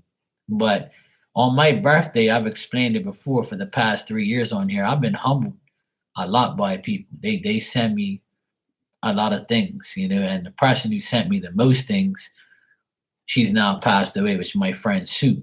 She used to send me things. It wasn't even my birthday. Next thing you know, she's sending me an invoice. I got you this. I thought about you. And I'm like, fuck. She goes, you do a lot for me, Mark. You're always reading for me. You're always giving me messages. This is my way of saying thank you. And it's hard for me to accept things like that because I'm not looking for anything. But I had to come to the realization that there's people like me that want to give me things, and I just have to accept it, love it, care about it, and just accept the fact that I'm gonna get gifts and I'm gonna be, blessed. But it's still like sometimes I'm like, it's okay, you don't have to, like it's fine. I'm the first one to say those type of things. But then again, I say to myself, Mark, look, just accept it. It's okay to accept these people's gifts and accept their love and their blessings and things like that. but it's hard to do it because it's not like it's not like I really don't. I feel sometimes I feel like why am I getting all of this? And you shouldn't. Like it's okay. I'm not offended if you don't. But it just happens. That's all. Yeah, absolutely, she is.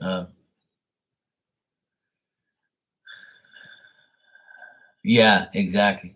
See, my parents used to be like that.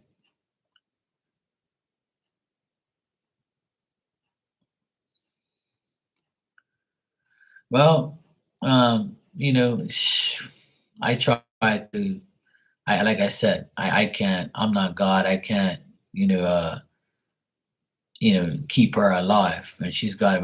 When it's your turn, it's your turn. And I had to accept that because I tried to do everything in my power to make sure she stayed alive. But I can't control that. I can't. I'm not a doctor, and I'm not, a miracle healer. I tried to, and I did help her stay alive and happy. And when she came in here every night, it boosted her life. It made her want to live longer. It made her want to stay. She looked forward to being around everybody in here, and it kept her alive for a little bit longer. But right before she passed away, she gifted me a lot of things, and she always gave me a lot of stuff. She was a very good friend of mine, a very intelligent, beautiful human being, and I always have her in my heart forever because she was with me from the beginning of my whole journey before I had this channel. She was in a room, always talking to me and always had my back. And I did a lot for her, and she did a lot for me. And I still use her gifts online, and a lot of these decks that I have using, it's all from her. So a lot of these things are from her. She didn't want nobody to know that, but they can know now, though. Yeah, I mean, she had cancer in her stomach, and it just wouldn't go away. I tried to help her. I did help her to a certain extent, told her what to do, what I saw in spirit. The mediumship readings I done for her, the spirit was like, the doctor, and I just gave her advice and told her what they said to keep her going. But it got to a point where it was unbearable. It took over her body, unfortunately. And she was very young. She was only 38. Yeah. Well, it still hurts till today, but I don't really get emotional over it like I used to. I couldn't talk about it this long without crying.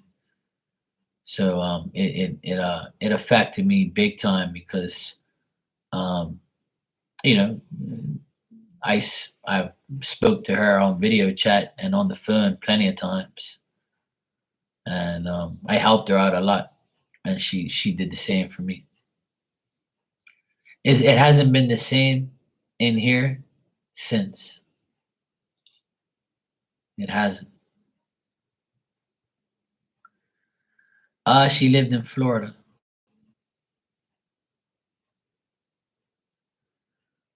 She lived in Florida, but she was originally from New York, I believe. But she was in Florida at the time.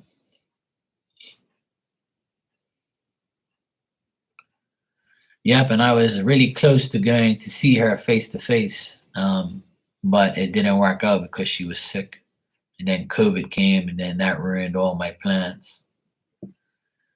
Yeah, she was very close to me. I was like a big brother for her, and things like that. So she was always, she loved psychic stuff, and she loved mediumship stuff. And when I read for her, I always had a huge connection with her. And but I know one thing I always told her sister, and I told her friends that she has so much spirit. She has a spirit army in the spirit world. So I know that she's super happy right now being with the people that she knows and once knew in her life. So I know she's fine. That's why I don't really get too emotional and too upset, because I know that she's pain free, one, and two, she's with everyone who she loves the most and who she trusts.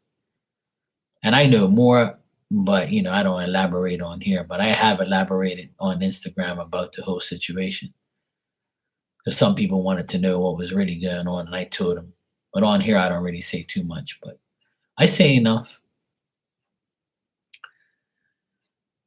Yeah, exactly, Cindy. But I always try to help people, sometimes with their medical condition through my knowledge and through what spirit's telling me for that person to do. I try not to get too involved with medical things. But if spirit's telling me what you should do in a medical way or in a health form or health way, then I'm gonna say it. And when I die one day, I have a huge spirit army out there. So I'm gonna be just fine. That's why I don't really fear death. I just ask God to spare my life long enough for me to help more people in the physical world. So I know what I will be in the spiritual world, but I want to help everybody in the physical world today. And I feel like the world needs more people like me that actually help people in a genuine way, and the right way and the honest way. Like I said earlier, I'm not perfect, neither is anybody else. But I ask God to spare my life every day and let me stay here and help as much as I can before I go. I feel like I have a choice, sometimes like I have a bond, with God, that I feel I have a bond with him, and who am I to have a bond with him? But I always, pray to him and say, hey, look, I know I'm gonna die when you want me to. I know I'm on the list, but if you can, put me down further on that list and let me live a little longer, or let me live to at least see 80 something, I'll be happy. So that way I have at least another 40 years to help as many people as I can. I remember once saying, when I'm ready, I'll tell you. But until then, let me live. And let me, help as many people as I can if you allow me to through you. So I think I made myself clear, but it's still up to him at the end of the day. But I'm praying that I live a long life and a healthy one too. So in the meantime, I want to help as many people as I can, guide people as much as I can, and also learn from as many people as I can, because I'm not a know it all. Um, I consider myself a person who wants to learn.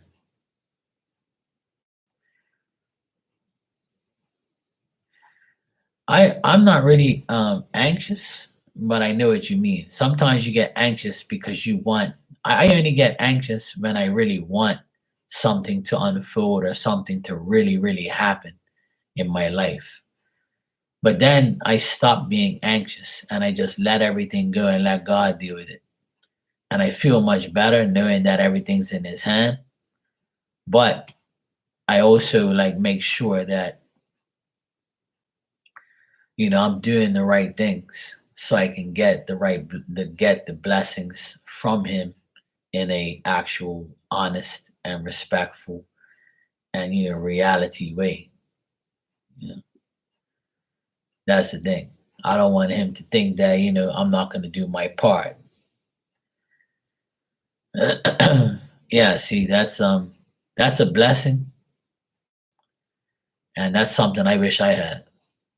But I'm not the type of person that's going to be like, oh, I'm going 46 tomorrow. and I've never been married. I don't have kids. Some people will look at me as a loser. Some people will look at me as something's wrong with you because you don't have kids, or you don't like women, or you don't want to make babies, or you're not having sex, or you're an idiot. That's why you don't have. That's not necessarily true, because some of the worst people in the world have kids and have been married. You know, so it's I don't look at myself as different. I look at myself as smart for making the right decisions and not just being with anybody. Yeah, I know a few people that have kids on the autism spectrum. Yeah, and you have, you rightfully have to worry because of the way, there's bullies and kids who bully people who don't understand what they're really going through. They think it's a joke. They think it's okay to make fun of people like that. But it's also a challenge for you. And I feel deep down inside you're a wonderful mom, and you're doing everything you have to do. But the thing is God gave you that challenge because He knows you can handle it. See, a mother who has a child that has special needs, right? He put he put that on you. It's not a burden. He put that challenge, that test on you because He knows you're a good mother. And every mother who has someone who has a child like that, consider it a blessing, because that kid was put in your realm, in your life, because they know that they can survive with you, and it's a test for you. And it might not be your karma, it's that child's karma. As weird as that sounds, but I know it makes sense to certain people. Yeah, see, that's the thing. He tried to commit suicide because he was bullied so much, and that's what happens. See, that's what happens to people. But you don't even have to have autism to get bullied. When I was a young child, when I was young, like 10 years old, I got bullied a lot because I was bigger. I was this fat little kid that got bullied all the time. And then when I became older, I didn't get bullied no more because you get a nice fat slap. I was big enough to defend myself, and nobody wanted no parts of me then. But when I was young, I got bullied too.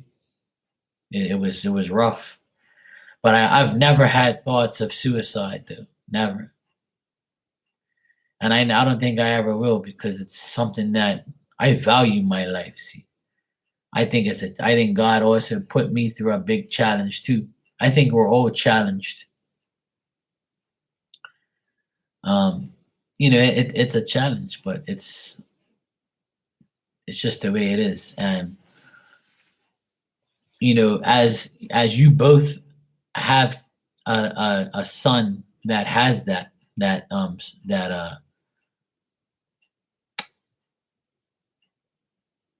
autism spectrum, that just means God trusts you to have that child, to have His child, your child, and to help and to make sure that child's okay.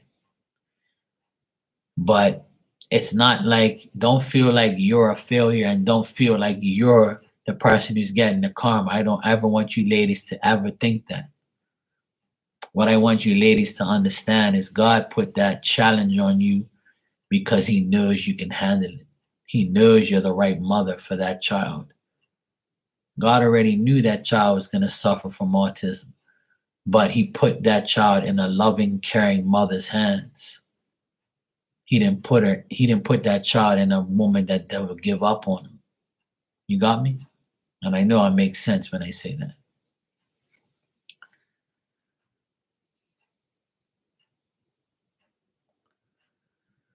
Yeah. Well, there you go. That's the thing. That's why God allowed that to happen to you. And you know what I always say? I always tell God, if you ever give me a child, if you ever bless me with a child, just at least make the child um, healthy. That's all I ask. And I don't even have a partner or having sex with someone to have a child. And I still say it all the time. I say, God, if you bless me with a child one day, just make sure he's healthy, please. That's all I ask. He can still have autism and be healthy. And that's the main thing. That's all I really want is a healthy child. Because a sick child can is even worse. You know what I'm saying? So I guess I always look at the bigger picture and the more positive outcome is I rather have a son that has autism and not in the hospital every day with a rare disease and I can't see them because they're locked up in a fucking room and they have some weird ass disease that I can't see them. That will hurt me more. And you just imagine yourself having a child that has a rare disease and you can't even see them and they die at the age of 10 or something like that. You know how fucking drastic that is to people who actually deal with that and have dealt with that in their lives. And that's something I beg of God if He ever gives me to not please not give me that burden or that situation. But that's not for me to decide. That's up to Him to give me the challenge which I would take.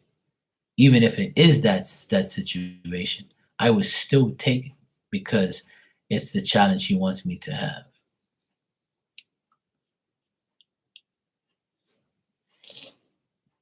Yeah, exactly. I agree totally.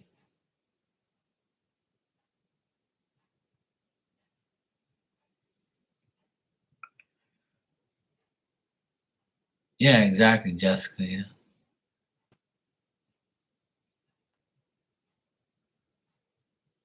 Yeah. Well, the most devastating thing in my family that happened was my oldest sister. Um, she lost her triplets at 5 months, and we were all devastated. Um, I vaguely remember it because it destroyed my heart to know that I have three little nieces that were on my way and triplets of all things. So we were like, oh fuck, this is crazy. Like just imagine that. Twins is one thing, but having triplets is a whole another ball game. And I was so ready to help my sister. Everybody was ready to help her with the babies and be there for her. But she lost them at 5 months and it was devastating. And I still see those triplets in spirit.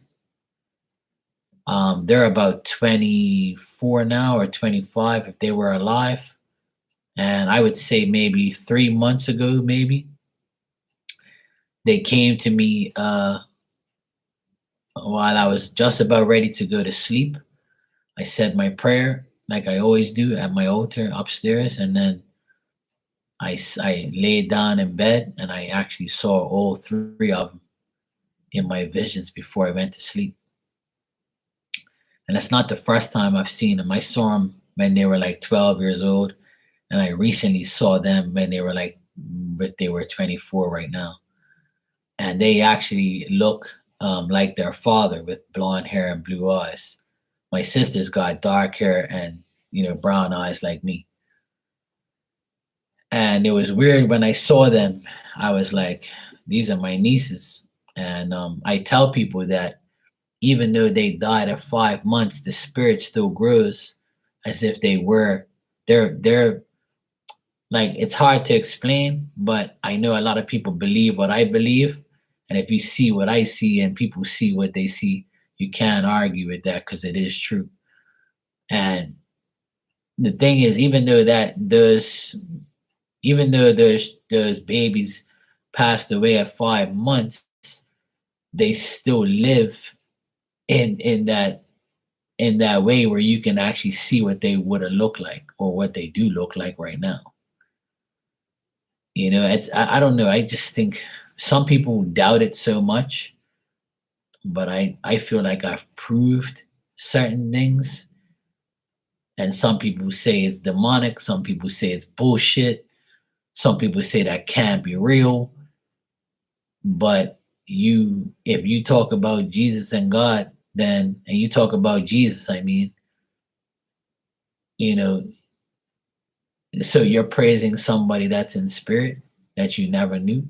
So what's the difference of me telling you what somebody looks like in spirit now? And people say, well, you can't compare that. Yes, you can, because it's the same perspective, it's the same thing.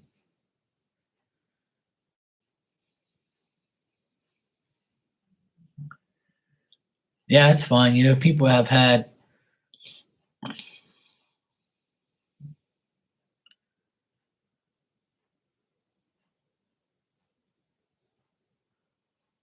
um the thing is, I've proved it a few times, Cindy, and it's very rare. I think that not everybody have has that ability. Like, not I think that not every spirit will evolve and um, you know, be in a vision form for you to see them in 20 years' time. Some do, some don't. Some remain a baby, some remain a miscarriage. But I feel like God is so powerful, which He is,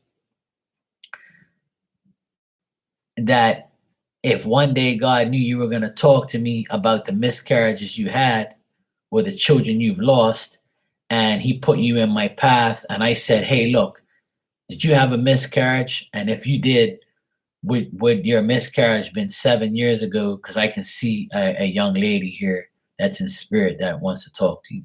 And people are like, how the fuck do you know that? So how the fuck do I know that? It's because God put them right in front of my face for me to tell you that.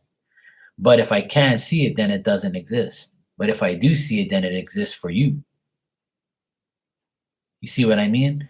And that's why I tell people it's very hard to explain sometimes, because I can see spirit when they were young, I can see them when they're old, and I can see them when they're, really fucked up. So it's how they want to be presented. So I feel like when you die, you're in front of God and He says, look, do you want to look if you ever get analyzed by a medium, which in the Bible says, it's no such thing, which is bullshit. Um, and that's also like, if you prove things, then how is it bullshit? You see what I'm saying? So that's how I feel God is. God does that. He tells you when you're in a spirit form, like, hey, do you want to be revealed as 46 right now when you died, or do you want to be revealed, when you were like 20 something, and show the person, what your image is or whatever. You got me? So like, I feel like that's what I believe in. But regardless of the the way they look, how old they are, or how they died, I still believe that spirit will always be around you if they want to be, if you accept them to be. So it's just like in physical form. If you like me, you're gonna be around me. If you think I'm a liar, you're gonna go away. You're gonna call me a liar. Now, if you like me, you're gonna hang around me. If you dislike me, you're gonna go about your business. So spirit has the same abilities as we do, because we all are a spirit in a body, right? That's what we are. Because when we die, our spirits live and our body dies. So what's the problem? So if there's more people dead in this world than alive, which is a fact, then where are all those spirits? In a fucking bottle? No, they're still in the world. They're still here. but they're in their own little world, but they can present themselves as what they used to look like and who they are. And don't tell me it isn't, because there's people on TikTok who say what I'm doing right now, I'm seeing demonic spirits. How? How am I seeing demonic spirits if it's bad? If it's not, even if it's not bad. So when I do a mediumship reading in here and explain and completely tell you who the person is and what they look like, you're gonna tell me, oh, they were a devil? No, it doesn't work like that, bro. You can't tell me no different because I've already proved that. See, that's why I don't understand how people say and deal with that concept. It doesn't make no sense. And don't tell me the Bible is completely true. It's all been written by a bunch of people that could have twisted those words and don't want you to believe the truth.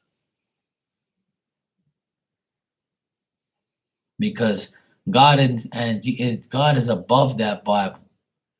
God's going to tell you the truth without reading that Bible.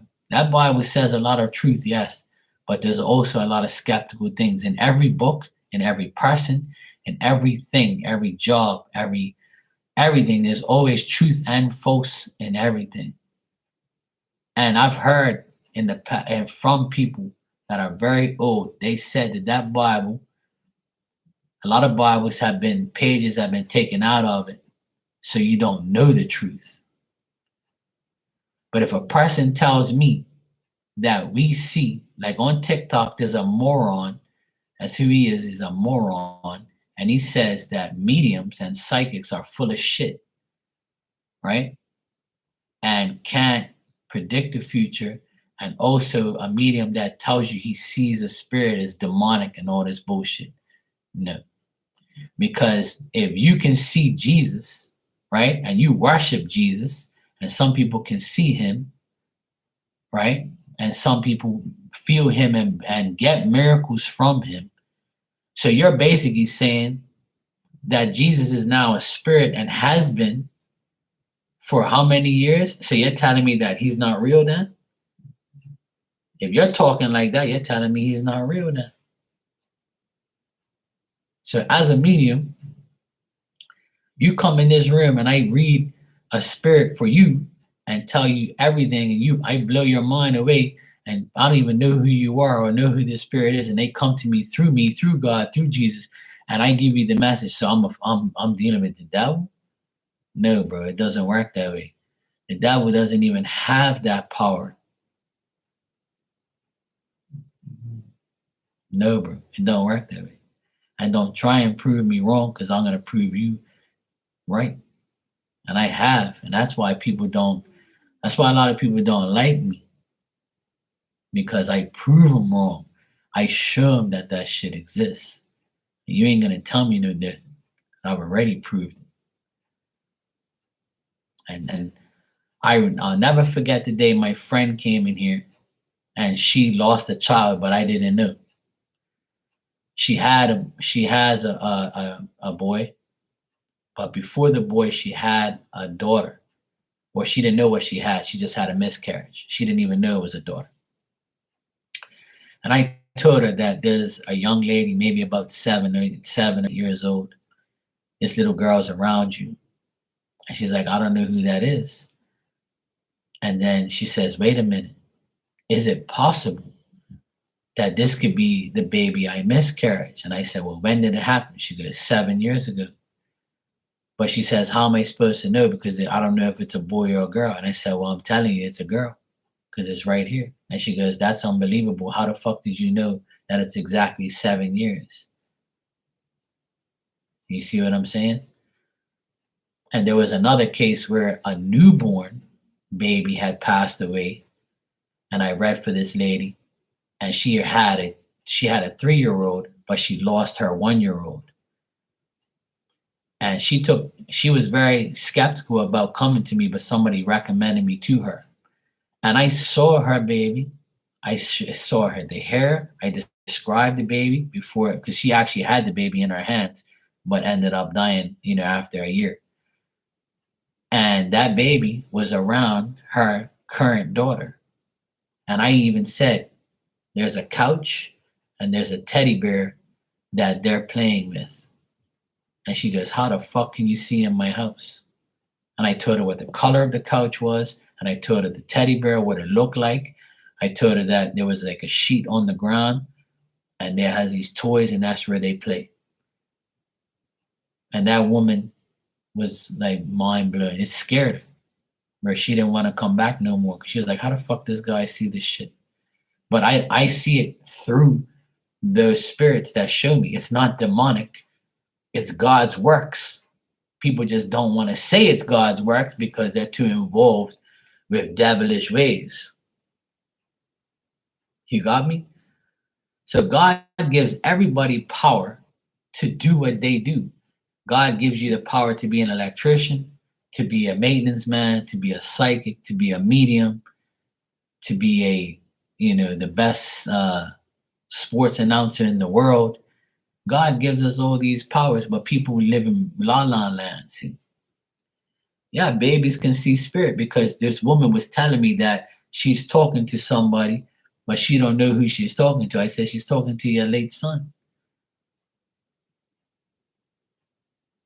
I tell you, I have so many stories where people on TikTok now are saying stupid shit about mediums and all that stuff. You know why they do it? Because they can't fathom how real it is. But not every medium and not every psychic is real. Just like how not everybody you see every day is not real.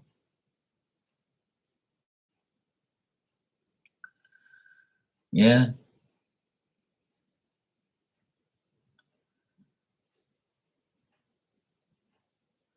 I agree, Cindy. The more you worry, the more you lose faith. Yep.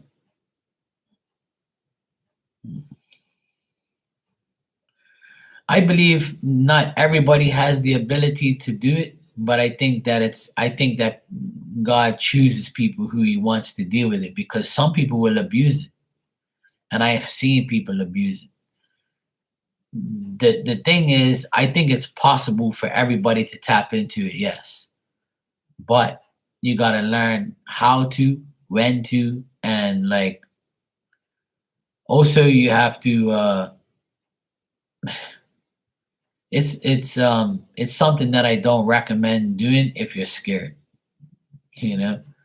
And I don't recommend doing it unless you get help or get protection first, because you can bring in the wrong things and the wrong people.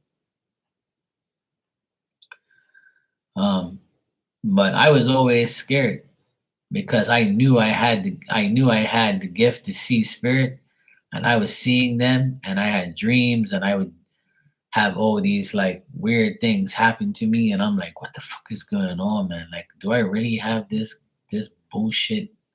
Like, is this really real, or am I just like imagining this shit? But it's really honestly it's overwhelming sometimes, man. I read for some people on here, it's so vivid, it's unreal. Um, and people will tell you, people will come in here and tell you, I don't even need confirmation from anybody because I know who I am and what I'm about anyway. But the thing is, you have to stay humble. You can't sit here and claim you're the best. You can't sit here and say that you have a direct line to God and you're this and you're that. Like that's bullshit. You can't talk like that when you've been given something, like this type of that type of gift. And I feel like everybody can tap into spirit if they want to. It's really up to them and how their mentality is. And if they're really serious, they can make it happen. Because I only started really doing mediumship maybe 10 years ago, is when I first started. I started reading cards at least 20 years ago. But 10 years ago, I've really been doing mediumship. And the last 3, 4 years, it's been super vivid. It's been like, it feels sometimes I when I finish a mediumship reading with somebody, I'll go to sleep and I'll just sit there, like, lay there in my bed and be like, what the fuck just happened? Like, am I really like, is this real? Or like, is this just, did that shit just fucking happen? Like sometimes I don't doubt it. I don't doubt it anymore. It's just like I always say, like, look how powerful spirit is. Look how powerful God is. Look how powerful, like, you can make things happen, and how powerful you can see through his eyes, or through like the eyes of spirit and things like that. That's what overwhelms me a bit. But when I finish and it's so vivid, it's like, what the fuck did I just see here? Like, this is crazy shit. Sometimes I'll go rewatch my live and I'll look at myself and I'm like, I can't even understand how that happened. And then some days I'll be like, okay, yeah, I know it's real, Mark. You just have to get over the fact that, you're assigned to do it. Somebody's got to fucking do it. And it's not. I met a beautiful medium. Her name's Joanna, and I haven't seen her for a long time. Unfortunately, I don't know how to get a hold of her. She's gone missing. But hopefully she's all right, and hopefully spirit's taking care of her. She actually taught me how to deal with the mediumship part. And she's an amazing medium. She got me believing. And people used to come in there and tell everybody that she's bullshit and all that. And really, you can't please everybody. So you're always gonna get like different things. Spirit will interfere. And if you're not like, in tune that moment, you might lose the connection. And sometimes it's not meant for you to listen to or to hear. And it all depends on what you're doing in your life. If you come in this room and you're doing dumb shit, and you're not living a really righteous life, and you're doing drugs, you're drinking and you're smoking and you're doing a whole pile of stupid shit, and you're whoring around and being a dirty hoe, and the person you're asking me about comes into this spirit form in my room, and they don't say too much, it's because you're not doing what that person you asked me to check. And they're mad at you, so they're not going to talk to you. And it's happened many times. And I tell people, when you come in here and ask me anything about mediumship, make sure you're living your life righteous, and you're not doing anything, that person will be mad about, because they're going to tell me. Then they're not going to want to talk to you, and you're going to waste your time. And it's happened many times. Thanks, Jessica. I appreciate it, sweetie. I'll answer your question right now. Let's see what we have here. What is going to happen in the connection with my friend Alex? All right, Jessica, let me check that for you, sweetie.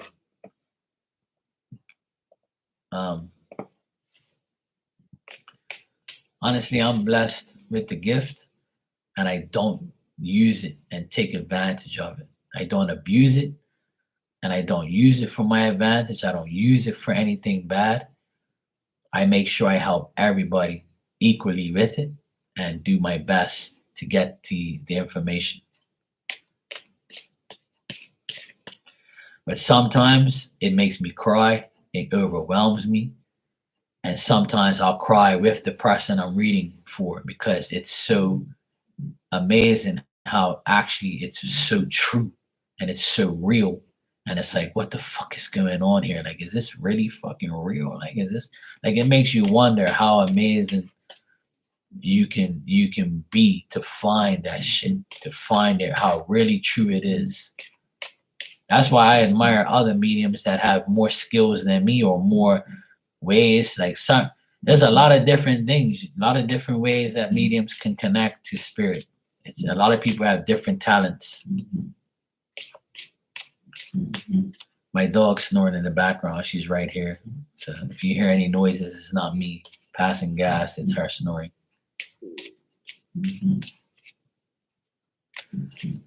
All right, Jessica, let's see how things will be between you and Alex.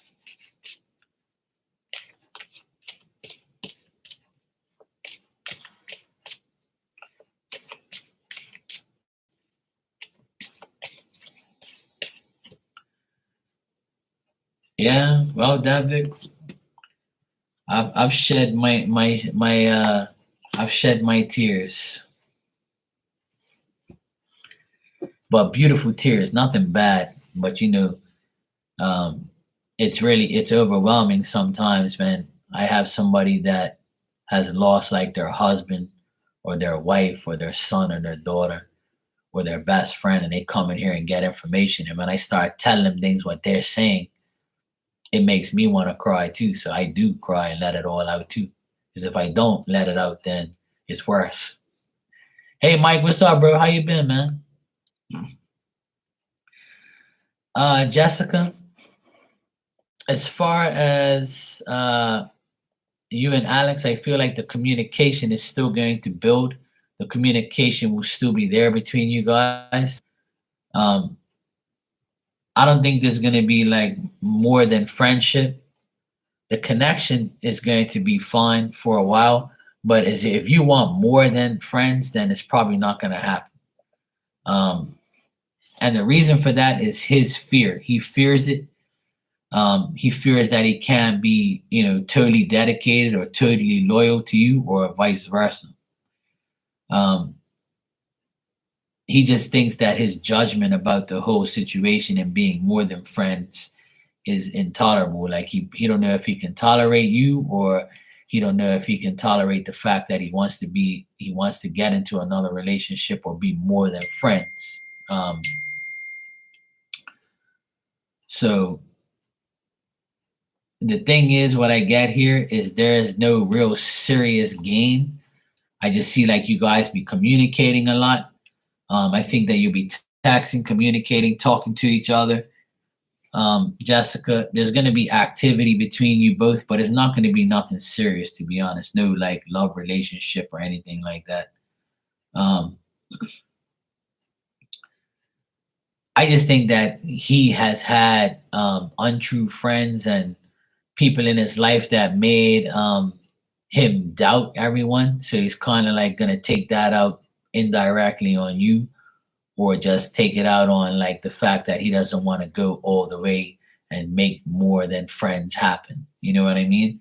But I still think you'll hear from him, you'll talk to him, you'll communicate with him as friends, talk to each other about life and how things are. I still think that there's a woman in his life currently that he argues with or disputes with, or he knows he can't make the mistake of going back to, or even dealing with, or communicating with. Oh, nice, Mike, man. That's good to hear, bro. I'm glad you made it. I'm glad you're settling in. I'm happy for you, bro. I told you you'd be good, man. But it's your faith that got you there, bro. So, Jessica, Alex is just like, he values your friendship, but I think that because of his past and his present, ways to get over, like, I don't think like physical fights, but he argues with her still over other things. Like if he has a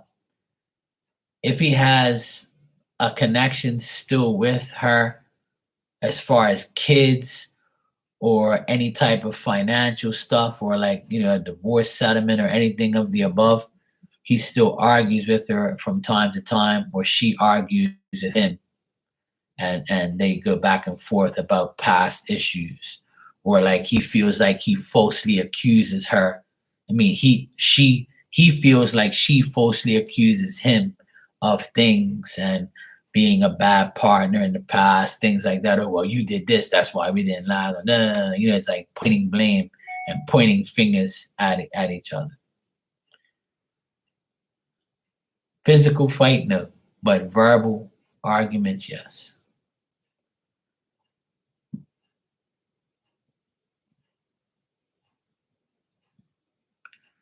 What's up, David? So I feel like he still values your friendship. I feel like Alex values your friendship, Jessica, a lot. But it's just that he doesn't want to put you in between of the line of fire with his ex or baby mom or whatever it is. but he feels like he can't do too much. Yeah. I mean, if he hasn't communicated with you, yeah, if he has a baby mama, he's still dealing with the baby mama in a not so great way. So that's why he's not really communicating with you and not giving you the communication that you want because of this whole thing. And it burdens his mind. It makes him feel like he can't do nothing with anybody else. Hey Nina, how are you, sweetie? So that's what the cards are telling me, that there could be communication between you guys. It'll be quick, it'll be like regular, or and then it'll be like off and on. But the reason why he's not going to be more than a friend, if you want more than friends, then I don't see that. But if you just want him as a friend, I still feel like he is your friend and he wants to be cool with you, but he still deals with the drama with the baby mama. So when some guys are like that, they just don't want to get close to anybody else because they don't want to cause any problems. And as you know, some as a man, I've seen some very vindictive women who say to their baby daddy, say, "Hey, well, if you go out with some hoe or you go out with some another woman, then I'm not letting you see my children. You're not going to see my children. You're going to bring my children around your damn woman," and blah blah blah blah blah.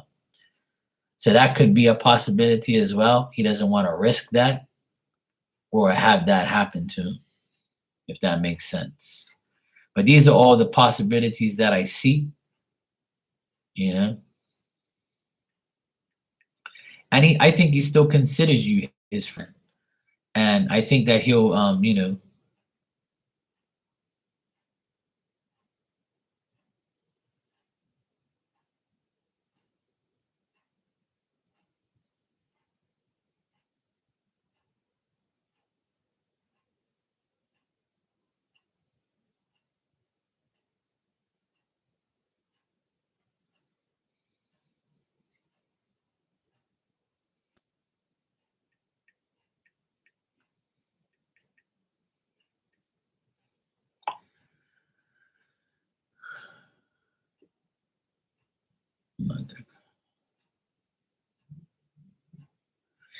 oh, that's the thing, as far as Alex, he obviously like is not wanting to do that.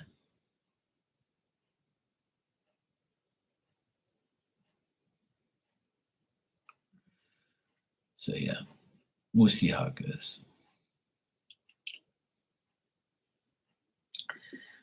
We shall see how it goes. Well, see, there you go. There you go. But maybe he's not the same thing. Yeah. Let me just text my sister real quick. She doesn't know I'm online. Um, yeah, Jessica, I would say just like see what happens. But it looks like there won't be nothing more than friends. Mike, you're next, bro. Thanks for the donation. I appreciate it. Let me just text my sister back real quick. Tell her stop annoying me. I'm online.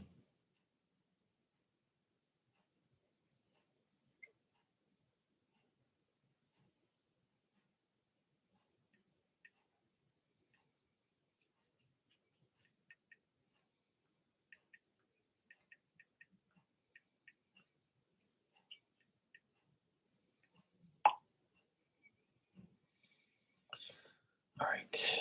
It's amazing how people change. Me and my sister are seeing how people treat. It's sad how people are in this world. You do a lot for them, and then when it comes to the other way around, it's like they don't want to do fucks for you, or they start to act weird. That's why I told my sister, "Fuck these people, I'll do it." Okay, bro. Let's see. Been moved up here for a week, and I know my wife is still struggling, and I'm not sure if she Was ready for everything all over again so fast. Any advice on how you see the next few months going? You're welcome, Jessica Boo. Um, all I can say is just do you right now, and possibly just give Alex time. At least he's your friend. That's all that matters. You might hear from him soon.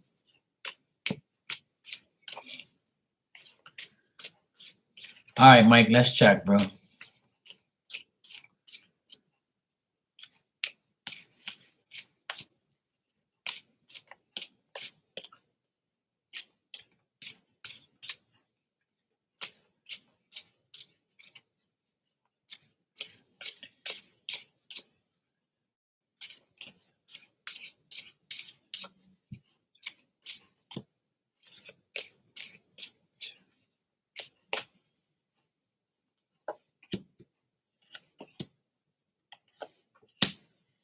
Well, Mike, it looks really good, bro. It looks like things will get better.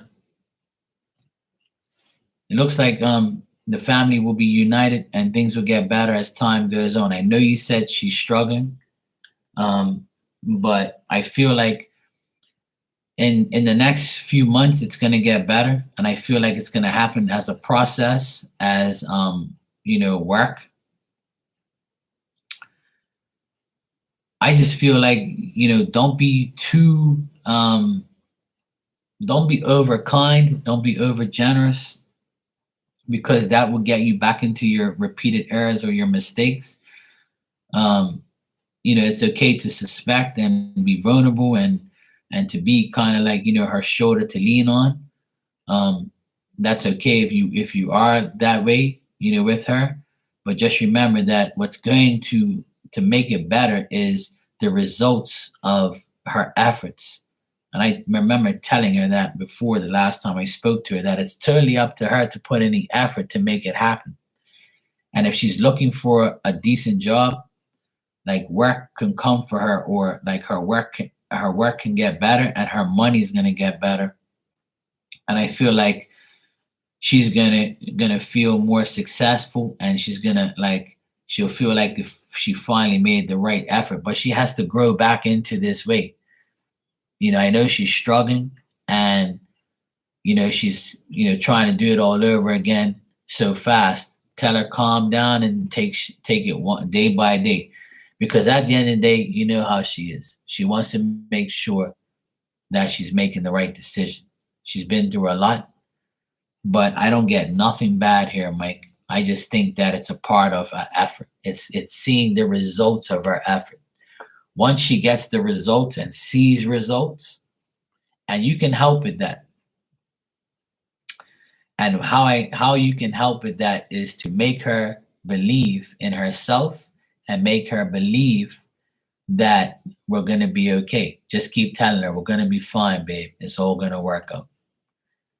In time, we'll have everything. We can't do everything today. We can't do everything tomorrow. We can't do everything in a couple days. It's all gonna pan out. If you keep giving her words of encouragement and giving her that momentum builder, that momentum like forward pace, then she'll be fine. Now I don't know if she's working right now, but I feel like things are going to get better for her in the work and money sector. And then I also feel like the happiest thing in her life right now is having you guys all there for her, and being supportive. The more you guys support her, the more content she's going to be, the more self esteem she'll have, and then she'll start to build her reputation back up.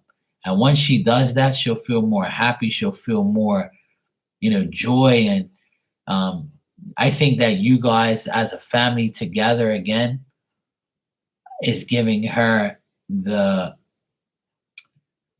good family life vibes, and is making her feel like she has to make the reorganization of her whole life and make things happen. But until she makes the effort, then the results aren't going to be as much as she wants it to be. She's got to put in the effort. She's got to make she's got to grow with it. But in the next like two months, 3 months, it's gonna be good, Mike. Everything's gonna start to get better. I know you've been there for a week. You can't expect things to just happen in a week. I know you're concerned, but by the end of this month, you'll start to see more and more change. It's gonna get better as it goes. But my advice to you is to keep her self-esteem up. You gotta do that, bro. You got to keep her self-esteem up. You got this far, don't give up now, and don't let her give up, and keep encouraging her, because you're the only one that can encourage her. And tell the kids the same thing. Tell your kids, hey mom, look, tell them, hey mom, we're gonna make it, we're gonna be fine. This is a change. We're only here so long, and we're gonna be here for the long haul. We're supporting you, we're gonna be there. I think she needs more of the actual words and actions from you guys to make her, feel like she's not going to make a mistake this time. You got me? But I got all good cards and all good things, Mike. And I'm happy to see this because it makes me happy. Because I know you worked very hard to get yourself to this point. And I think she's going to mix the past and the present in her mind. Like she's going to say, I know what I did in the past, and I can't bring that into the present anymore. I have to stay in the present and stay there and keep going and going and going. And I feel like she's going to be inspired by, her good fortune finally.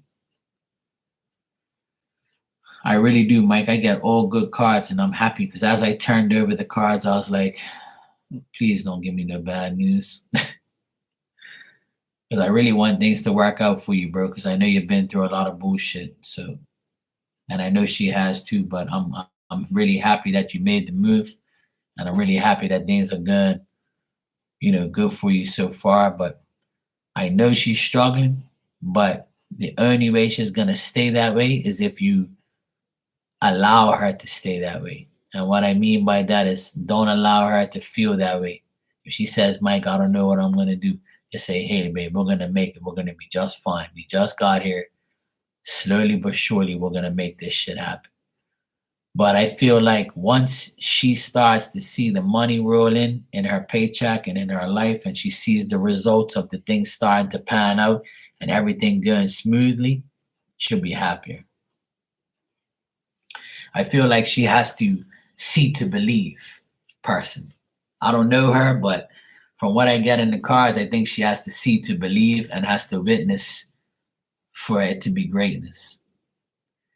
I'm not trying to rhyme. I'm not a rapper. But, she did start working. Oh, bang. There you go. See? She's going to be successful at that. It's hard work, but she's going to be successful. She's going, in the next 7 weeks or so, or the end of this month, like she's gonna start to see the efforts of her results. When she sees that good money come in, she's gonna be like, okay, cool, I'm good. I'm gonna make this shit happen. I'm gonna make everything go the right way. And I think that she's gonna work hard and she's gonna grow at her job. She's gonna be good at it and she's gonna see the results of her efforts come in. But she has to have support from you guys. If you guys keep supporting her, don't doubt her. Don't make her feel like you guys are doubting her. Even though you might have some doubt, don't allow her to see the doubt. Allow her to see the support. Once the more support she gets, the better she's gonna be. She just needs that extra little help, bro. And that's it. And she'll be fine. But I see her being okay.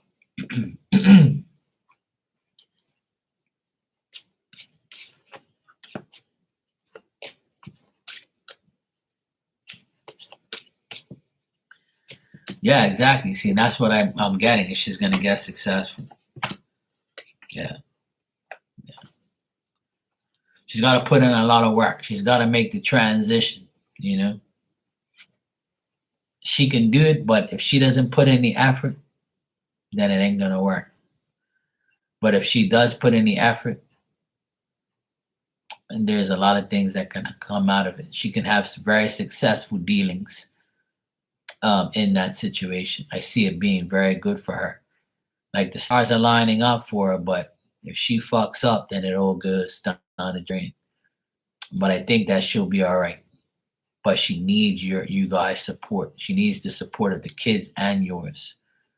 If she knows that she has you guys behind her, cheering her on, then it'll be fine.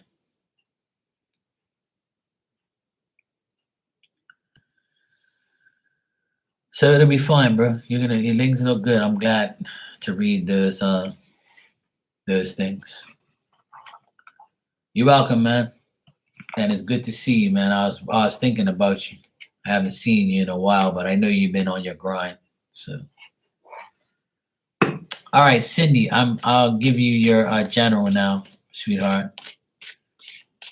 All right, general for Cindy. See what's gonna happen with you for the next 7 days.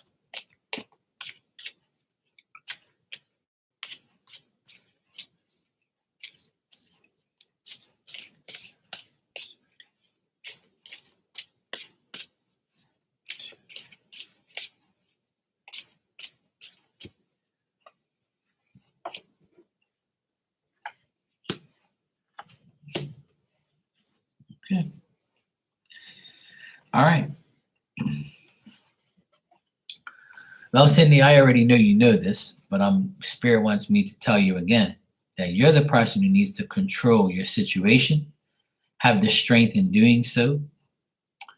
You've got to be the woman that takes the lion by the mouth and says, "You can't bite me. I'm going to hold your mouth open, though, so you can bite me." And I feel like you're going to try and find the energy and the determination and put in the action to accomplish all your goals and everything you need to accomplish this week. There's a lot of women here. Your mom, if you have a daughter, I feel like your youngest daughter is someone who symbolizes a person who wants the unknown and wants to not know the unknown and just lives life the way she wants to. If she's a Libra, Gemini, or Aquarius, she doesn't have to be, but if she is, she could be holding up her sword close to her heart and say, "You're not going to damage me. You're not going to get into my heart. You're not going to disrespect me. I'm going to put my guard up." And she could have her guard up right now because I know you said you have adults, obviously, but the youngest one, I feel like she has her guard up as far as to like not getting herself into any danger or any discrepancies. Oh, right. Yes, I remember you told me she's the drill sergeant. Okay, well, that makes sense. Yeah, she's going to be very active and she doesn't know a lot of things, but she might be running things across you and talking to you about certain things. I don't know if she talks to you a lot.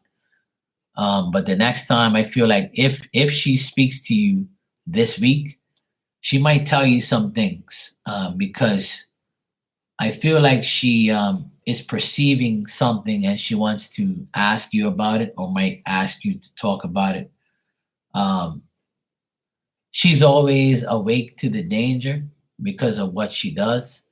But I also feel like she is ready for action, but she does hold her guard up, you know? So you might be hearing from her this week and talking to her about certain things. I still think your mom is going to be kind of, shallow and feeling like she can't understand. She's going to tell you that she doesn't understand why this all happened to her. She might be talking to you like that, saying, "Cindy, I don't know how the hell this happened to me. I don't understand why I got all this bad luck. I don't understand why this all happened to me." She might be like talking about like things like that this week. She might have like she might have the acceptance of the fact that this was all meant to happen. It was gonna happen, and it did happen. But I think that she might be, if she's told you about her recent dreams, she might be dreaming about spirit, maybe her mom, maybe her dad, or maybe her siblings if they're passed away in spirit, or just reminiscing about things because she's obviously, constantly in her bed or resting or something like that, where she's trying to accept the spiritual knowledge that she receives. She doesn't know how to take it sometimes, but she probably doesn't understand why it's happening to her, and it leaves her kind of short-sighted. And but I think she's also kind of like, looking at the ignorance in people and things and places, and like looking at all the things that she looks at in a way where she's saying, this was ignorant of this person, or this person's been ignorant, or I can't be ignorant like them. I'm going to ignore ignorance, things like that. She's going to be thinking about a lot of things. If you are the youngest child, she's worried about you. Yeah, I think she's very like, yeah, I don't like, obviously when you're sick, you're going to talk like that. A lot of my mom says that shit too.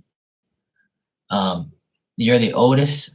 If you have a younger sibling, the youngest sibling is still like reluctant on things and around them, and they're not able to make a decision. They're not. You might be. I don't know if you talk to your youngest sibling. The youngest sibling of that you have, they might be a person who's going through some bad times, or they might not be able to make decisions, and they're going to be reluctant to make decisions, and they're probably going to ask you, or if they talk to you on a regular basis, um, then I think that he is like not wanting to make a decision to proceed in a certain manner or a certain way. So they might be coming to you and saying, "Hey, look, Cindy, what do you think about this? Should I make this decision or should I not?" I feel like you're gonna be. I feel like you're the core of the family, and you're like the woman that has the most power and the most strength and the most fortitude, um, and that's great. And I feel like you're probably more accomplished than everybody else in certain areas. And I just think that you're determined to help everybody, but you also have to control the situation. And what I mean by that is like make sure you don't get overwhelmed by everybody at once. And I feel like this upcoming week you're going to be the spotlight. Everybody's going to come to you and say, "Cindy, what do you think about this? Cindy, what I should do that?" So it might be your mom. It's going to be your mom. It's going to be your sister. It's going to be your brother or whoever, or it's going to be your children. Everybody's going to be coming to Cindy, and you got to hold it together for them. Like you got to be the rock. You got to be the foundation for everyone. And if you're already like that, and you are like the head, because you're the oldest, I think that this is a week where you're going to be challenged by everyone around you. Like they're going to really need you more this week than ever.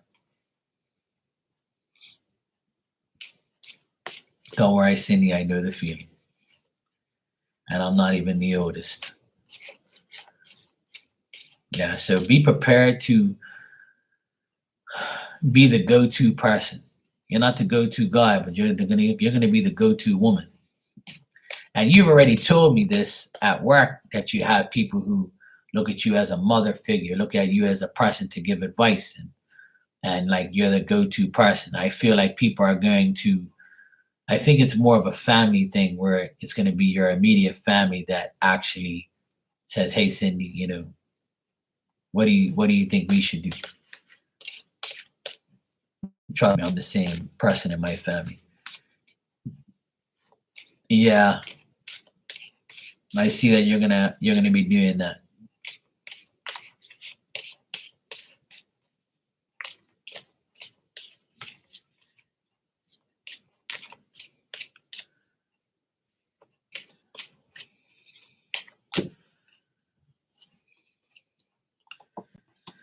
I think also that your family is coming together, for your mom, and I feel like everybody. Yeah, I feel that as well, but I feel like you can handle it. As far as your mom, she's still gonna be, in a mental anguish. She's gonna feel like the world's coming to an end for her. She's gonna be very, she's gonna have grief and disappointment. She feels like she's coming to the end of her rope. Um, But if the family comes together and helps her and shows her support and security, and the family comes together, then that's what's going to make her happy, to see her family, see her children and her immediate family, put in the effort to make her feel better. Because I think that right now, I just think that mom is degrading herself. Like, she thinks that she's not going to make it. She thinks that everything is going to be, if it's gotten this bad, it's going to get worse. That's why I'm glad you said she's a bit better. But I still think this is a mental anguish thing. I think that she mentally drains herself because she can't get her way. If your father is alive, I also think that if your father's alive, he also thinks that um, she also thinks that she's burdening him. You know, she thinks that without him, she's like less. Or if he's not, obviously, if he feels like she feels like her. How am I going to put this? She feels like because of her downfall and her health problems, she feels like she's letting her husband down. You see what I mean? Like, and she feels like she's making him feel like, what the fuck am I going to do without my wife? She feels bad because he's got to do things. And if he's the type of guy that can handle his own, then that's fine. Yeah, so if he's the type of guy, if your dad's the type of guy, yeah. So see, that's what I see. I think that he's very tired and he's very like weak, and he feels like, even though he's the rock, I feel like he sits down sometimes and he's like, fuck, man, like, why do I have to go through this fucking shit? Like I really wish my wife was, back to normal. I wish that I wouldn't have to go through this shit. I feel like he sits there and he kind of is hard on himself, like, and but that's how parents are. We discussed this in the beginning of the live on how stubborn they are and how they have that mentality. So I'm getting in the cards that your family is very united, your family is very strong, and I feel like everybody supports everybody, and I feel like your family feels safe, and they have people there that have experience with these things. So I get a good family support for your parents, and I also get that your dad just feels he feels weak at the will. Like, he's just like, fuck, man, why is this gotta be me? Like, why can't I just like retire and just be like cool and I don't have to worry about anything? I think it's kind of like, it's getting to him lately. It's getting to him because like he probably feels like his wife is on her way out. You know what I mean? But I don't really get that. I just get that your mom is sad because it's all on his shoulders. So I think that disappoints her that she can't be that. Yeah, I just think that she's going through a lot of grief, poor sight. I feel sorry for her, man. I mean, I wish that our parents could retire and actually like be happy with their life and not have to go through any bullshit and just die normally and just be okay without pain and surgeries and bullshit. I've seen my dad get a few surgeries in the past few years. It hurts to see him all like walking really slow, and he's deteriorating more and more. He doesn't look very well. My dad's I don't know. As long as he's eating and drinking and he's not in the hospital, I'm okay.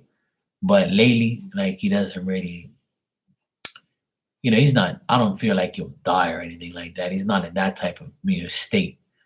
But like, he just looks so tired and so weak.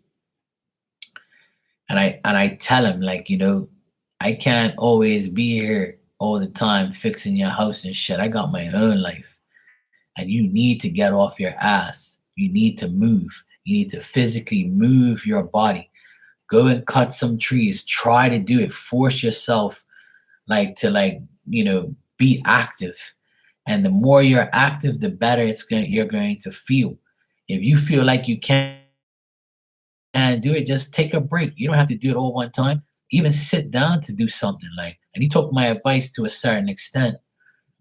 But like now my mom is the healthier of the two. So my mom is back on track doing everything, but I still feel like my dad, he's just I think my dad and your dad feel the same way right now, where they can't really be so active and work and be like, a 20-year-old again. So it kind of mentally drains them and gives them that mental anguish.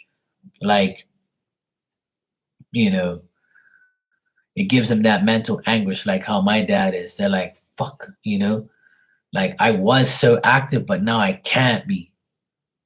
And if your dad is very active, I think he's like that because he doesn't want to like sit there and contemplate what's going on. Like he doesn't want to sit there and say, my wife is fucking sick. I don't want her to die. If she dies, I'm fucked. It's gonna destroy me. Things like that. So also support your dad. Like, I haven't really picked up on him at all in the cards. I don't believe I have, but maybe I had before. But I just feel like dad needs some love too. You know, I think he needs some support and some words of encouragement on how great of a dad he is. So I think it wouldn't help. It wouldn't hurt if he said, "Hey, Dad, I appreciate everything, and we're gonna be okay." Because Cindy's gonna be here to the rescue. So Cindy, looks like you got a full plate this week, from what the cards say. I feel you on that. I'm also gonna have a full week too, and I've had a full year, and I'm still here helping out my sister and her kids, and my dad and my mom and myself. You know, he cannot stay home and sit and watch TV. He sounds like my dad. My dad, he don't want to stay home and watch TV all day. He'll go outside and start picking out weeds out of the ground. He'll start like cutting like the hedge or something, or he'll go pick some guayabas out of the tree, or he'll just go for a drive and take his one of my nephews to work or offer to do so. He can't keep still. Yeah, so like he's going through a mental anguish state too. He wishes he could do more, but I told him, I said, look, I'm fucking 46 tomorrow, and I'm fucking struggling to be 26 active as well. And I know I can still better myself and get, a few more years out of my body. I know I can. But the problem is like, every time I try to better my physical body, something gets in the way. So it's like it's telling me not to fuck around in that part and just do other things in the meantime before you get that chance to really work on yourself.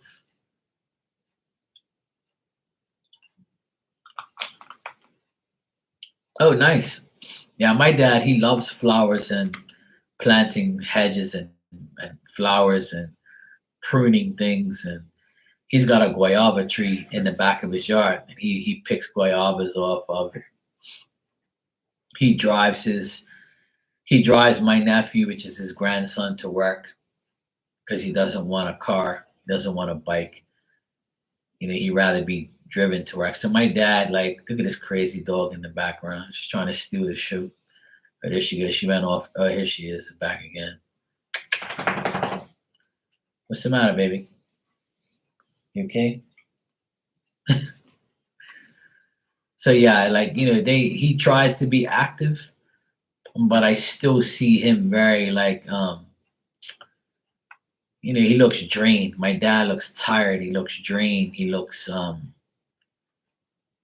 he looks old, unfortunately. But today he ate very well because he ate for free. See, A free lunch is a good lunch. But my dad kind of surprised me a bit today because he's not the type of person that says thank you to me a lot, right? My mom is the one who says it. But today we were like getting into our cars after brunch, and yeah, sure, Mike. And my dad said, "Hey, I want to wish you a happy birthday, and I want to say thank you for buying me brunch." And my mom says, "Yes, my son, thank you for buying me lunch and happy birthday tomorrow, and we'll see you tomorrow." Blah blah blah. And I was like, "Oh wow, that's a miracle." My sister's like, "Shut up, Mark." And I'm like, "Okay." I was like, "Yeah, thanks for actually saying thank you. That's a miracle. You usually don't say thank you to me. I'm not used to hearing those words." And he just scratched his head and he told my mom, "Oh well, he was like mumbling underneath his breath." I'm like, "Yeah." And like it takes him a lot to say thank you to me. Like it doesn't. What's so hard about saying, "Hey, thank you, Mark"? Fuck, all this shit I do for you.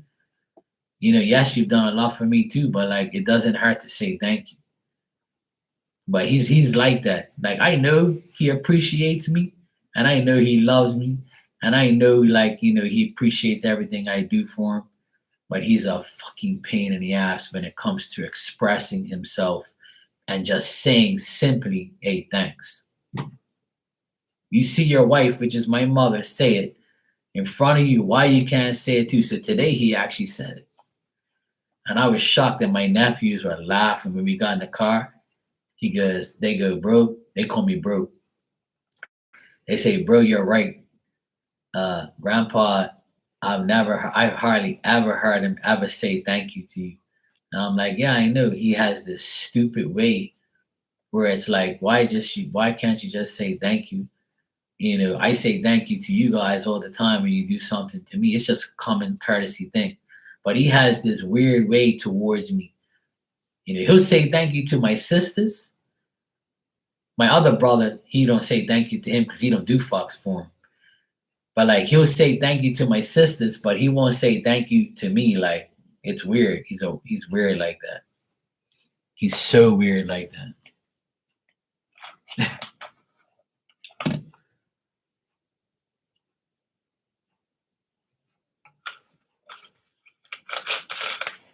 I try to be Cindy. Why not? All right, Mike. He said, "So I've been looking for work since I've been up here. Do you see me finding something soon or hearing back soon?" Okay, Mike, let me check, bro. So maybe this is what I was reading in the cards earlier. So if your wife already has a job, which you said she does, and this must be you finding your job, because I get that when one of you find the job, that's when it's actually going to get better. So she's probably worried about you.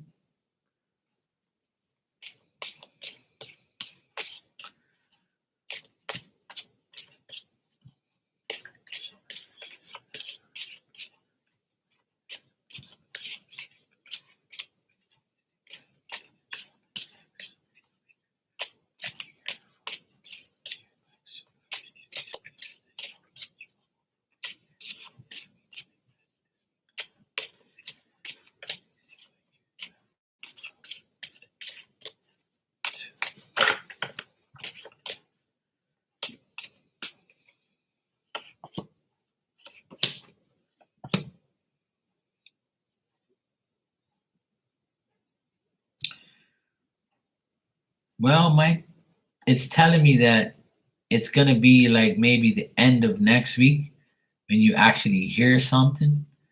If you're dealing with a woman that you want to hear back from about a job, the woman might be calling you in the next 7 days. So it feels like maybe the end of this week or early next week, you'll hear back from places that will possibly give you a job, right? But I don't know. I'm kind of like wanted to ask in a different way.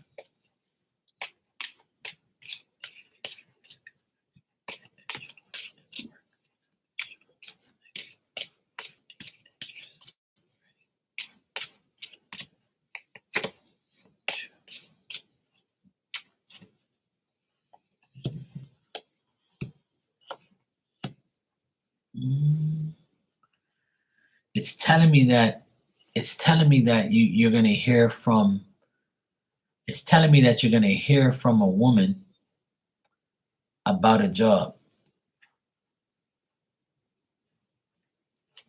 Hmm.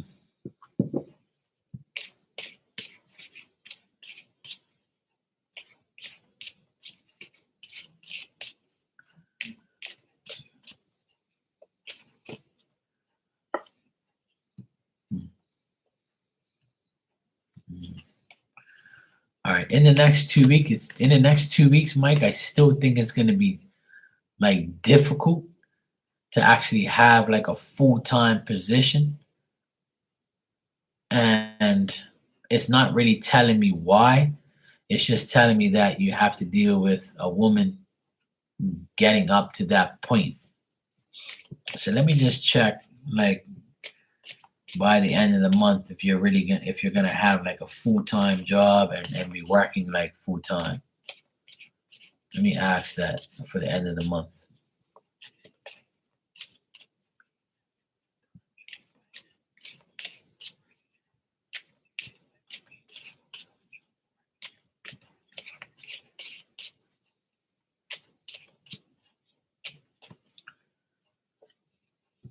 Okay. Well, I still keep getting that you're gonna have opportunities coming up, but you have to actually see what's the best situation for you. I don't think that you're just gonna take any job. It's telling me that you're going to get you have the possibility to make this job work and to have this change happen and to have this job in the future. Um, I just think that it might not be 100% what you want or what you're actually wanting. Like the news, when you get this news of getting this job this month, that it might not be as favorable as you think, and you might be like, well, I might just hold off just a little bit longer before I actually make a real decision.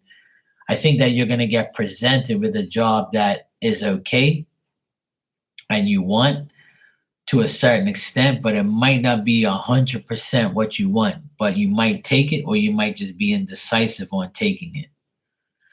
So, from looking at the cards multiple times, I would say that you're going to have a hearing back from some places, and you're going to have something soon. You're going to find something soon. Well, it might be that way, Mike. You never know, bro. Because it looks like a woman is going to be taking care of you.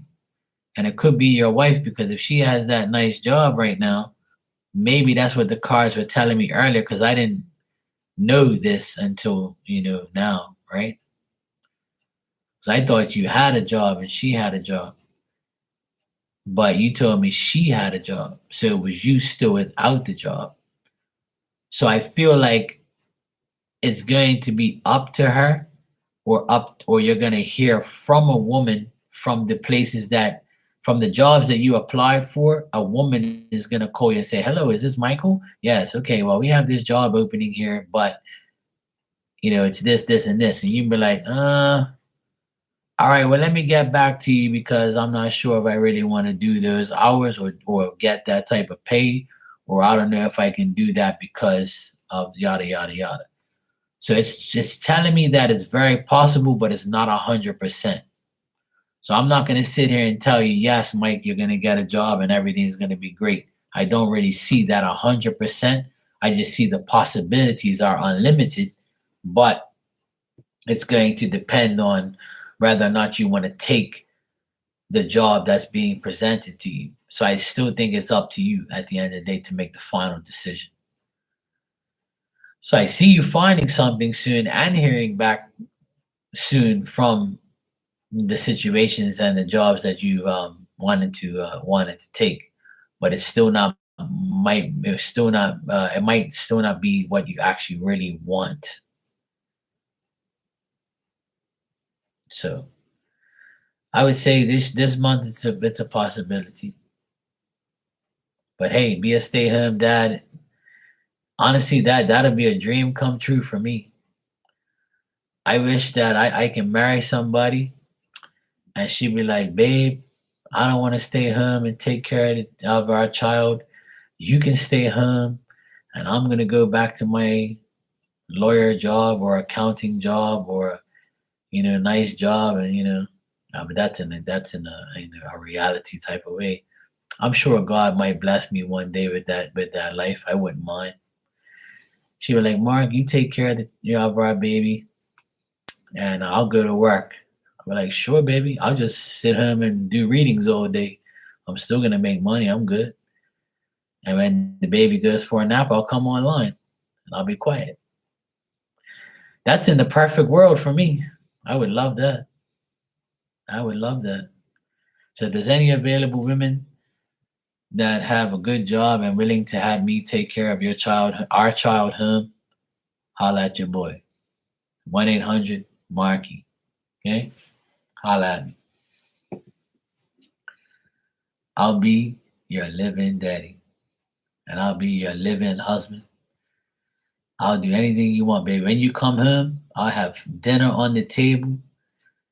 I would take care of our daughter or son better than you can ever take care of because I got experience. I have 6 nephews. I'm putting my resume out there. Thanks, Mike. You're making me put my resume out there for the women. Yeah, Davik. Yeah, there's good women out there. To all the good women out there that need a good man and a good father to your son, I'll still work from home as a psychic, and I'll still make money. I can do it for you. It's all good. I'll be there. I'll cook for you. I'll clean the house. I'll even wash your underwear. I'll wash all your clothes. I'll give you everything, baby. D on demand. Anything you want. Just let me be the living daddy. Okay? Thanks. Stay home dad, like Mike said. Yeah, exactly, Mike. And I see that, you'll get word from those jobs, but they're not going to give you the news that you want as far as pay. Sounds like your son-in-law. Oh, damn, he's a lucky guy. Honestly, I would probably drive myself crazy being a stay-home dad because I like to go out there and work. I don't want to stay home all day, but at this age, I wouldn't mind it because I bust my ass all my life. I wouldn't mind staying home and taking care of my daughter or my son and having a beautiful wife that goes to work and brings home enough money for us to live and support our children. And I'll be working anyway as well. And obviously, when our daughter goes or son goes to nursery school, I can go back to full-time work. So it's only going to be a few years. I'll go pick her up and take her. I'll take her to school and pick her up. No problem, baby. I'll do anything you want. Just let me be a stay-home daddy, okay? I'll be the best husband in the world. You'll have the best food home. I'll do the groceries. All you gotta do is bring home the bread. Okay, baby? See you in the future.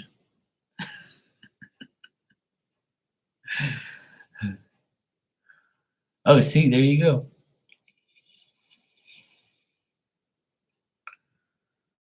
Oh, nice.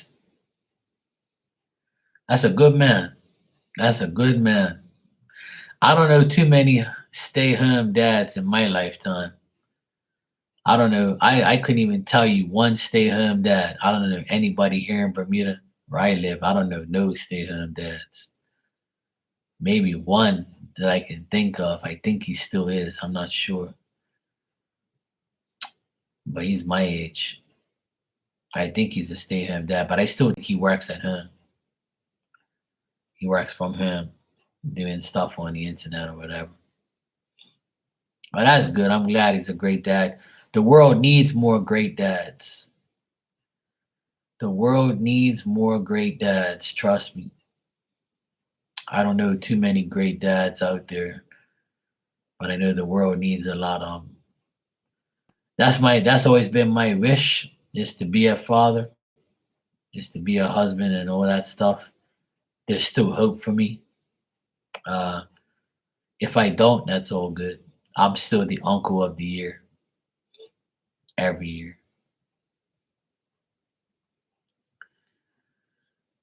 Yeah. Well, if he can handle it, if he can handle the army, he can handle kids. I was in the army for 3 years, so I guess that prepared me for discipline and dealing with, you know, those things that I deal with in life. I never wanted to go to the army, but I had no choice because it was mandatory. But it did teach me a lot of things, even though I don't like to admit that.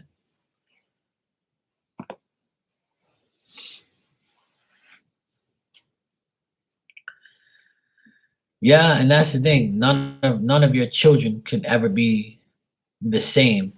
Everybody's different. Our siblings are different. We're all different in our own ways, and we're all the same as well in certain ways. Yes, I have the Uncle of the Year award guaranteed. It says my name on it for last year and this month. So and this 2 months so far of 2023. I'm a high nominee.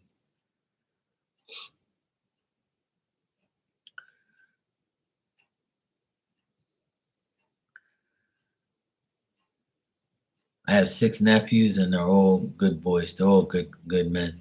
Good boys, good teenagers. They're all good kids. They're all on the honor roll. They all do very good in school, which I'm proud of. I was never really an honor student. I dropped out of school at 17, but I came out all right. Yeah, I was in the army for 3 years, and it gave me a good bit of discipline and turned me into the man I am today. I'll admit it. Yeah, all boys. Looks like I'm. If I ever have children, I'll probably have.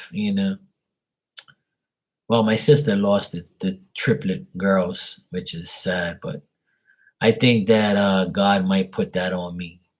God might say, if you have a child, Mark, or children, you're gonna have the girls. And I wouldn't mind. I don't care. As long as the girl is healthy, as long as the little girl is healthy, I would love to have a little girl. Honestly, I would. I'd teach her how to deal with men. After I'm finished with her and give her advice, she probably won't even want a boyfriend.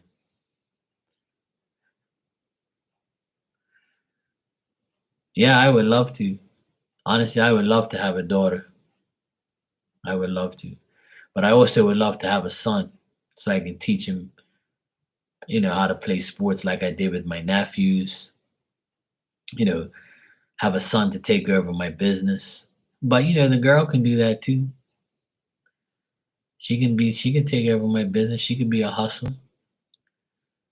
But I'll teach her everything she needs to know about men. Don't talk to your mother about men, sweetheart, because she has a good man, which is me. You gotta let me tell you about the bad men. Okay? Come in my office, sweetheart. Sit right here. Let me tell you about these nasty men out there and what they want. See what you have between your legs that I made with your mom? That's what they want. A lot of them want that. So don't give it to nobody. Okay? Tell them your daddy said no. You're not getting it until you prove yourself.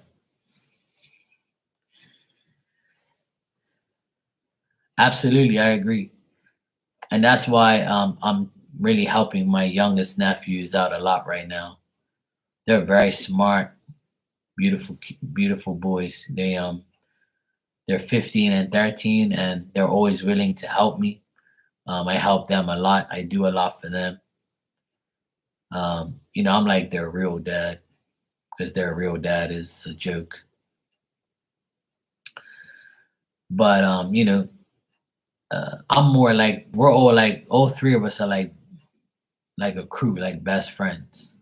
Like they don't really call me Uncle Mark.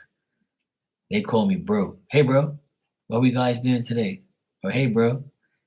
They all come up, they both come up to me and give me multiple hugs every day. They're always contacting me or talking to me or we're always doing things together. This week they're off of school for midterm break. My birthday is tomorrow, so we're gonna hang out tomorrow. We're gonna play golf on Tuesday. Um, we're gonna probably like go out all week and go all over the place and do things together. I don't want them to be home all day playing PlayStation and shit like that. They need to get off their ass and go do physical things. So depending on the weather, we're gonna go um, take our push bikes and go for like a ride here and there and do some physical nice things and go shopping and go eat at different places and have fun. I want to take them out. Their father actually went away today for 1 week. He went with his family because he doesn't hang out with this family. So he went with his family for the week, and I'm like, thank God this asshole's out of here. So we're all in peace right now because he's gone. He left today. Um, so we're gonna be in peace for a whole week, and I'm going to hook up the water heater to the pool so we can go swimming in nice warm water.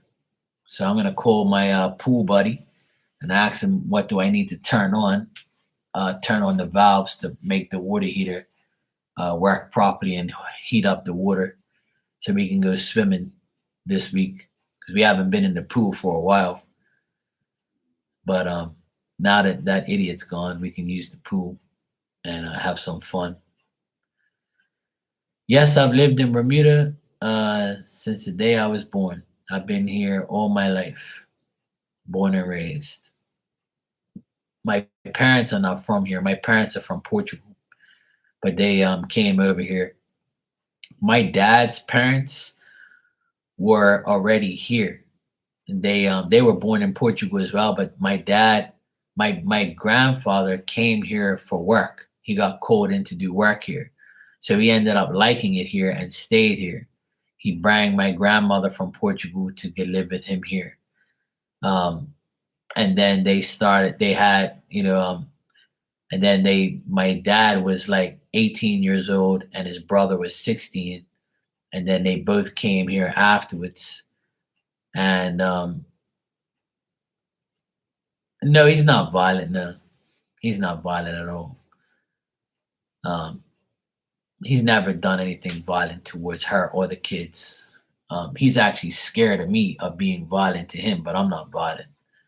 I've threatened him a few times, but I've never put my hands on him. But he's scared of me, so he knows he'll never do nothing to my sister because he knows I'll beat his ass.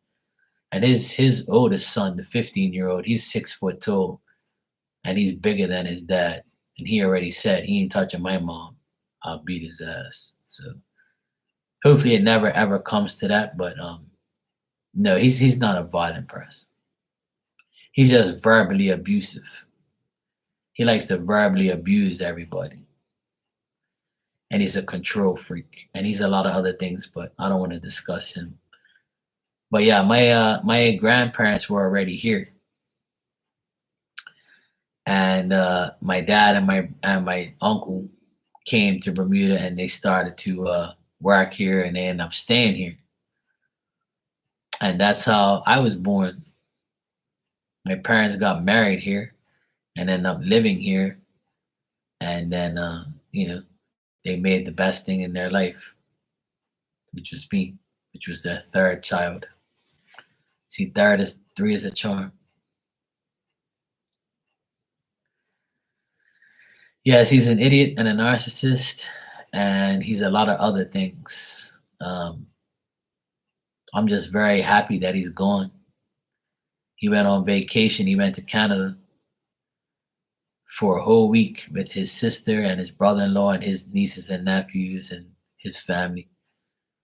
So we were like, when he left today, we were like, good riddance, asshole.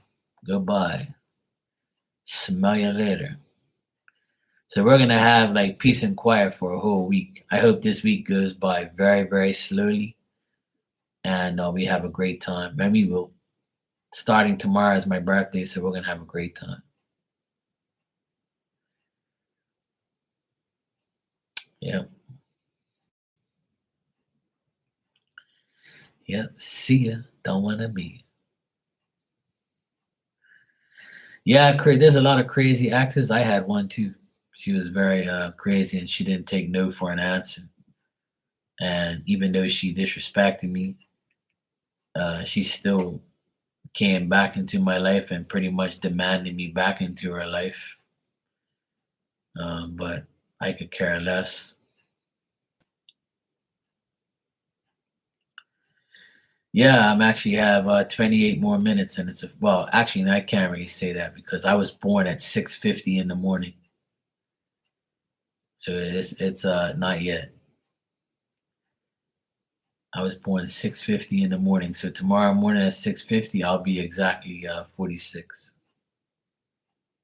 I was actually born on a Sunday.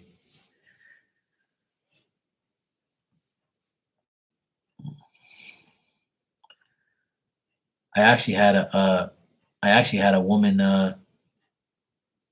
text me today that I haven't seen in a long time. I'm like, why the hell would you text me, woman? I don't even want you. I don't even like you. I can't stand you. You lied to me. And then she sent me a provocative picture for my birthday, showing me her body parts. And I was like, obviously, you haven't changed.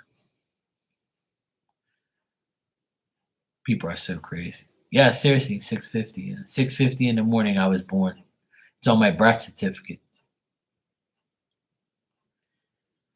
It's on my birth certificate. And see, 6 and 5 is 11. It's a good number. See, I was born on Sunday, 6:50. No way. No way. No wonder you said, wow, seriously. Yeah, see, that's why we have our connection, Cindy. That is crazy. Yep, on my birth certificate, I asked my mom because I wanted to get my birth chart done a couple years ago. And it says you have to have your exact date of when you were born, like the time. So I never knew until like maybe 5 years ago. And my mom said, "This is your birth certificate." And I said, "Oh wow, 6:50 in the morning." I was like, "Damn, on a Sunday too?" I said, "No wonder I'm God's child." So she starts laughing. And then I said, "I'm a number guy." So I said, "You know what? 6 and 5 is 11. No wonder I always see the number 11 everywhere. I was born at 6:50, which equals 11." Yep. Yeah. It's crazy, huh? But all of that is very significant in your life. You know that, right? Being born on a Sunday means it's a big deal. And the numbers of that you were born is a big deal. It all adds into a number that is significant in a spiritual way, in my opinion. Well, that's why. See, because you were born at 6:50 on Sunday.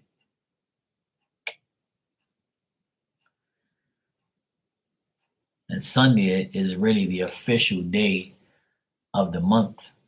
I mean, of the week, I mean. Apparently, Sunday is the first day of the week, not Monday, even though we observe Monday as the first day of the week. So they say.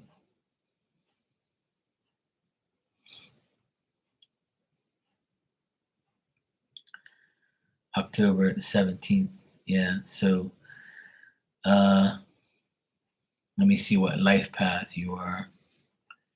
Let me see 10, 27, 9.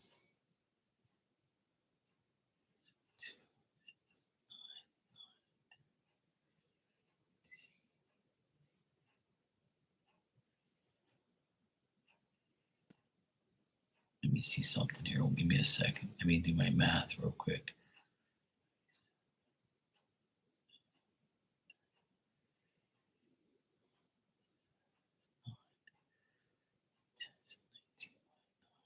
Ten, 10 and 6 is 16. 16 and 5 is 21, right? No. 16 and 5 is is 20. Yeah, 21. So 2 and 1 is 3. So you're a life path 3. You're a life path 3 if I added that up properly. Yeah, Sunday is the beginning of the week. Let me see something here.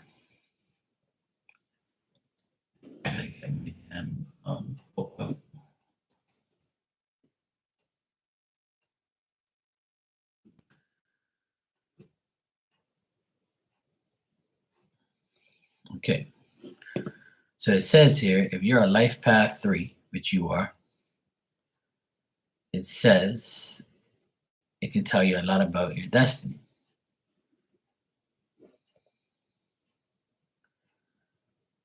And it says,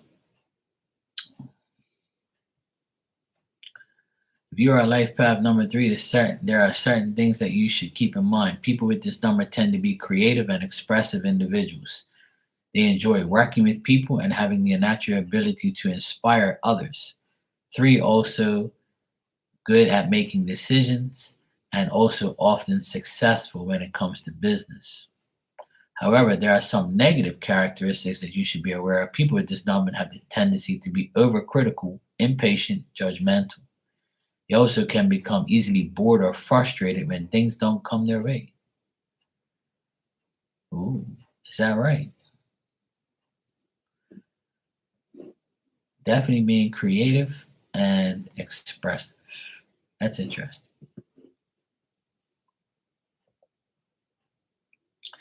I'm a life path 5.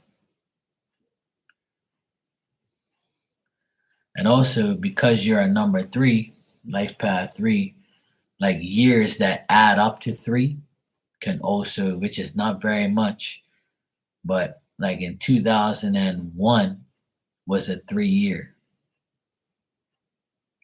2010 is a 3 year.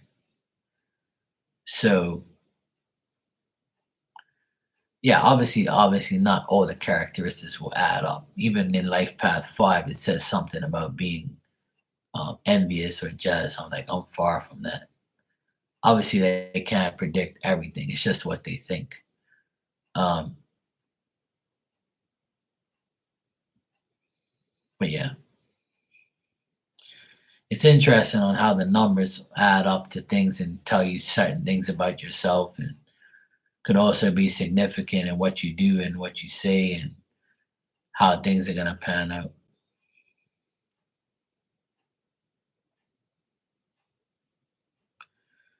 So October 17th is,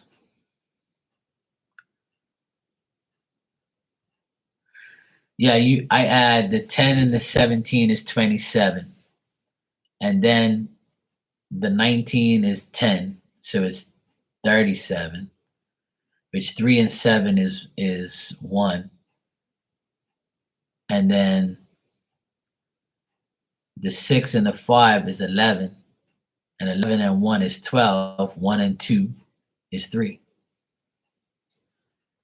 That's how you add it up to become the life path.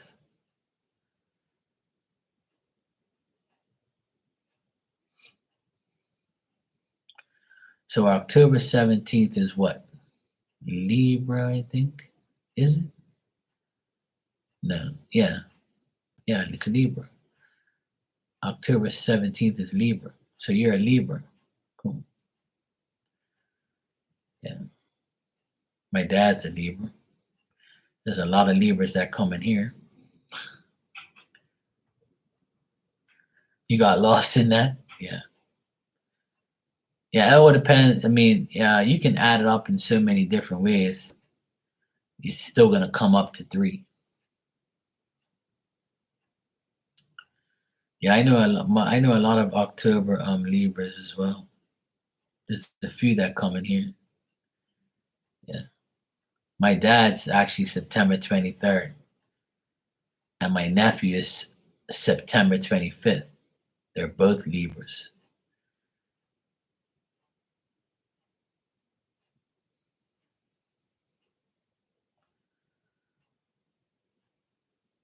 So it's September 22nd, I think, to October 21st is Libra. I think that's the dates. I'm not positively sure, but I think that's the dates of Libra.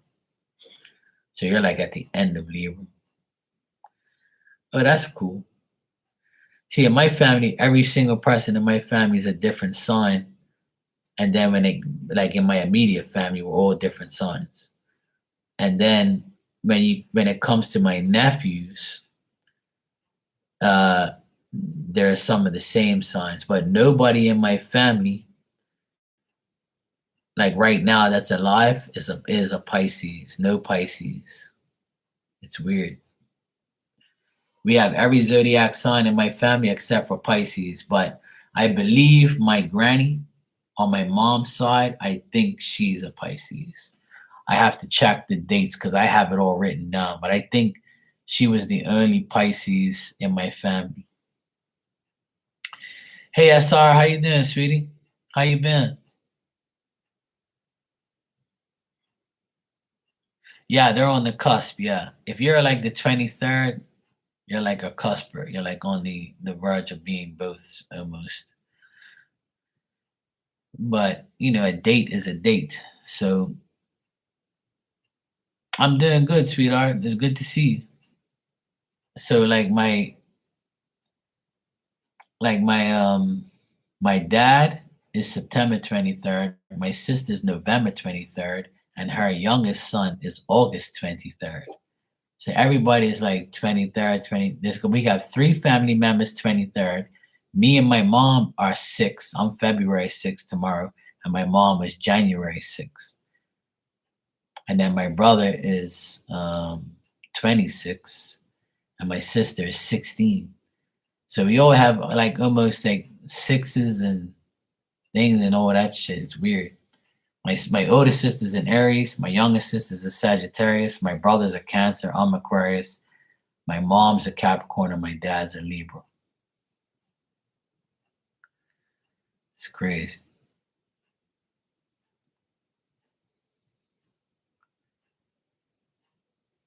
Oh wow, cool.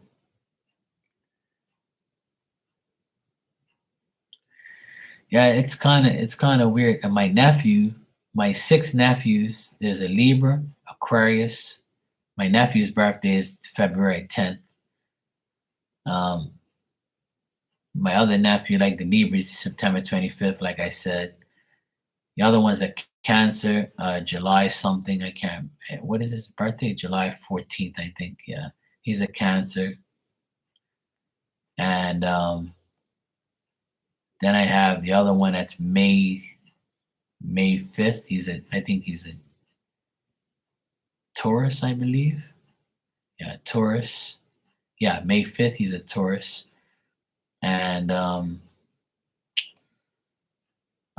who's left? Oh, the ones that are next door is a Virgo and Scorpio. Yes, 15 minutes and counting. But still, I'm still not. It's still not my birthday until 6:50. See, so when I wake up tomorrow morning, it'll be officially my birthday because I was born, at 6:50. So at 6:50, when midnight comes, I'm already, on the date, but I'm still not officially my birthday.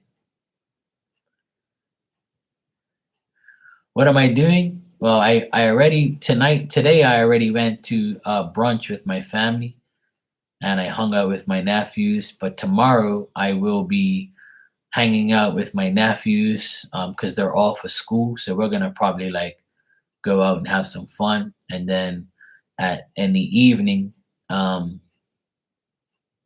going to have dinner with my parents here at the house. I'm gonna make lobster, pizza, all sorts of nice things. So I'm gonna hang out with family. The weather's supposed to be kind of shitty tomorrow. So we're gonna have like indoor, stuff and things like that. But yeah, today was a really nice day. I had brunch with my family. I bought brunch for everybody. It was nice to do that. Nice to to buy brunch for everybody and spend money on my family and have them celebrate my birthday with me. My mom got me a big ass Oreo birthday cake. chocolate Oreo cake for tomorrow. I'm gonna be cooking lobster tomorrow for my birthday. I got two lobsters in the fridge right now, um, marinating.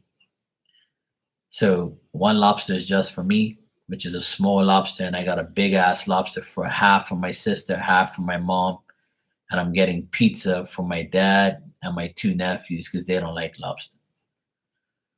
So they want pizza. So it's gonna be nice. I'm gonna have a nice good time with my family. Those are the people that I have in my family the most. And I've gotten a lot of wonderful gifts so far. I got more coming. So it's nice. It's good to be blessed and have nice people give me good things and things like that. So it's nice. And tomorrow I'm gonna go into this to my favorite shop and see if I'm just gonna buy something for myself. Why not? Lobster's expensive here too. Yeah.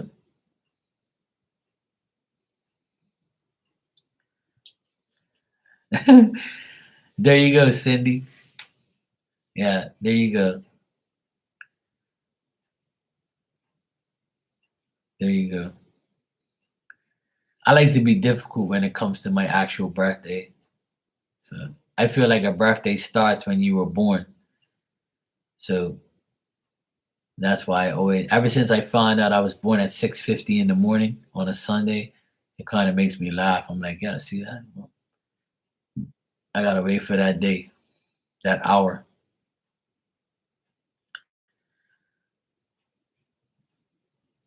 But it's okay. I know birthdays. Some people never reach 46 years old. I have a lot of friends who didn't reach this age. I've uh, I've seen a lot of my friends buried way before this age. So it's good. It's a blessing to be this age and be alive, be healthy, not have no serious problems, be a good person, try and help everybody, have my parents still alive, have my family with me and stuff like that. It's good. I can't complain about my current present life right now. I'm blessed to have everything I need and want to a certain extent. You always want more, but you know, can't always have it all. But my health and my faith is all I really need, and to be happy. So tomorrow, I'm looking forward to being on here tomorrow night. Tomorrow night, I'll probably be on here late, like today, and celebrating. Possibly open up some gifts if I get any um, shipped tomorrow. I might be getting some tomorrow, but I don't know yet. I have to see. But as soon as I get gifts that were given to me or ordered or sent to me from people on here and stuff like that, I'll open them up in front of everyone and show everyone. So it'll be fun. I do it every year anyway. I hear you. Oh yeah, I mean, tomorrow is like when I'm on here tomorrow, it'll feel more like accepting the birthday shout outs and the birthday wishes. I don't mind people doing it before and after and whatever. That's fine. Right now it's 11:51. It's 11:51 here, so I'm gonna get my ass to sleep. I've been on here for almost 4 hours, believe it or not. I can't believe I've been on here this long. It says 3 hours and 39 minutes I've been on here. For some reason, every time I've been coming on here lately, I've been like shooting the shit with everybody, talking to everybody, having fun. So it's nice. It's nice to be back on YouTube and uh, being active on here and having new friends, old friends, shooting the shit. And time just flies. I didn't even realize I was on here that long, but it's just to show you how talking and doing things can let time fly. Yeah, I've been on here for a while, SR. I don't really go on Instagram that much because Instagram's been acting crazy. I even bought a new phone, but some people say they just don't get my notifications on there. So on here, I've gotten, like a lot of my old friends like yourself and a lot of new people are coming by, so it's nice. Yeah, I try to stay on here at different hours because everybody's in a different time zone than me. Um, the people in Europe are obviously sleeping right now because they're ahead of me 4 hours. Some of them ahead of me are 6 hours. But for the people in like the West Coast, it's just about almost 8 o'clock there, so they're 4 hours behind me. And I get a lot of people in here from Cali and from the West. So like right now, they're like settling in and wanting to come online.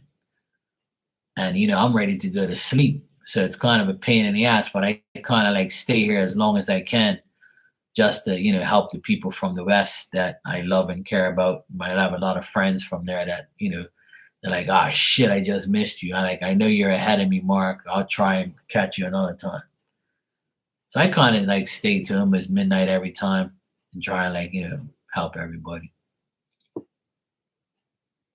Or just seeing my friends and stuff makes me happy on here because this is where it all started. So I'm back, trying to be here every day and having fun.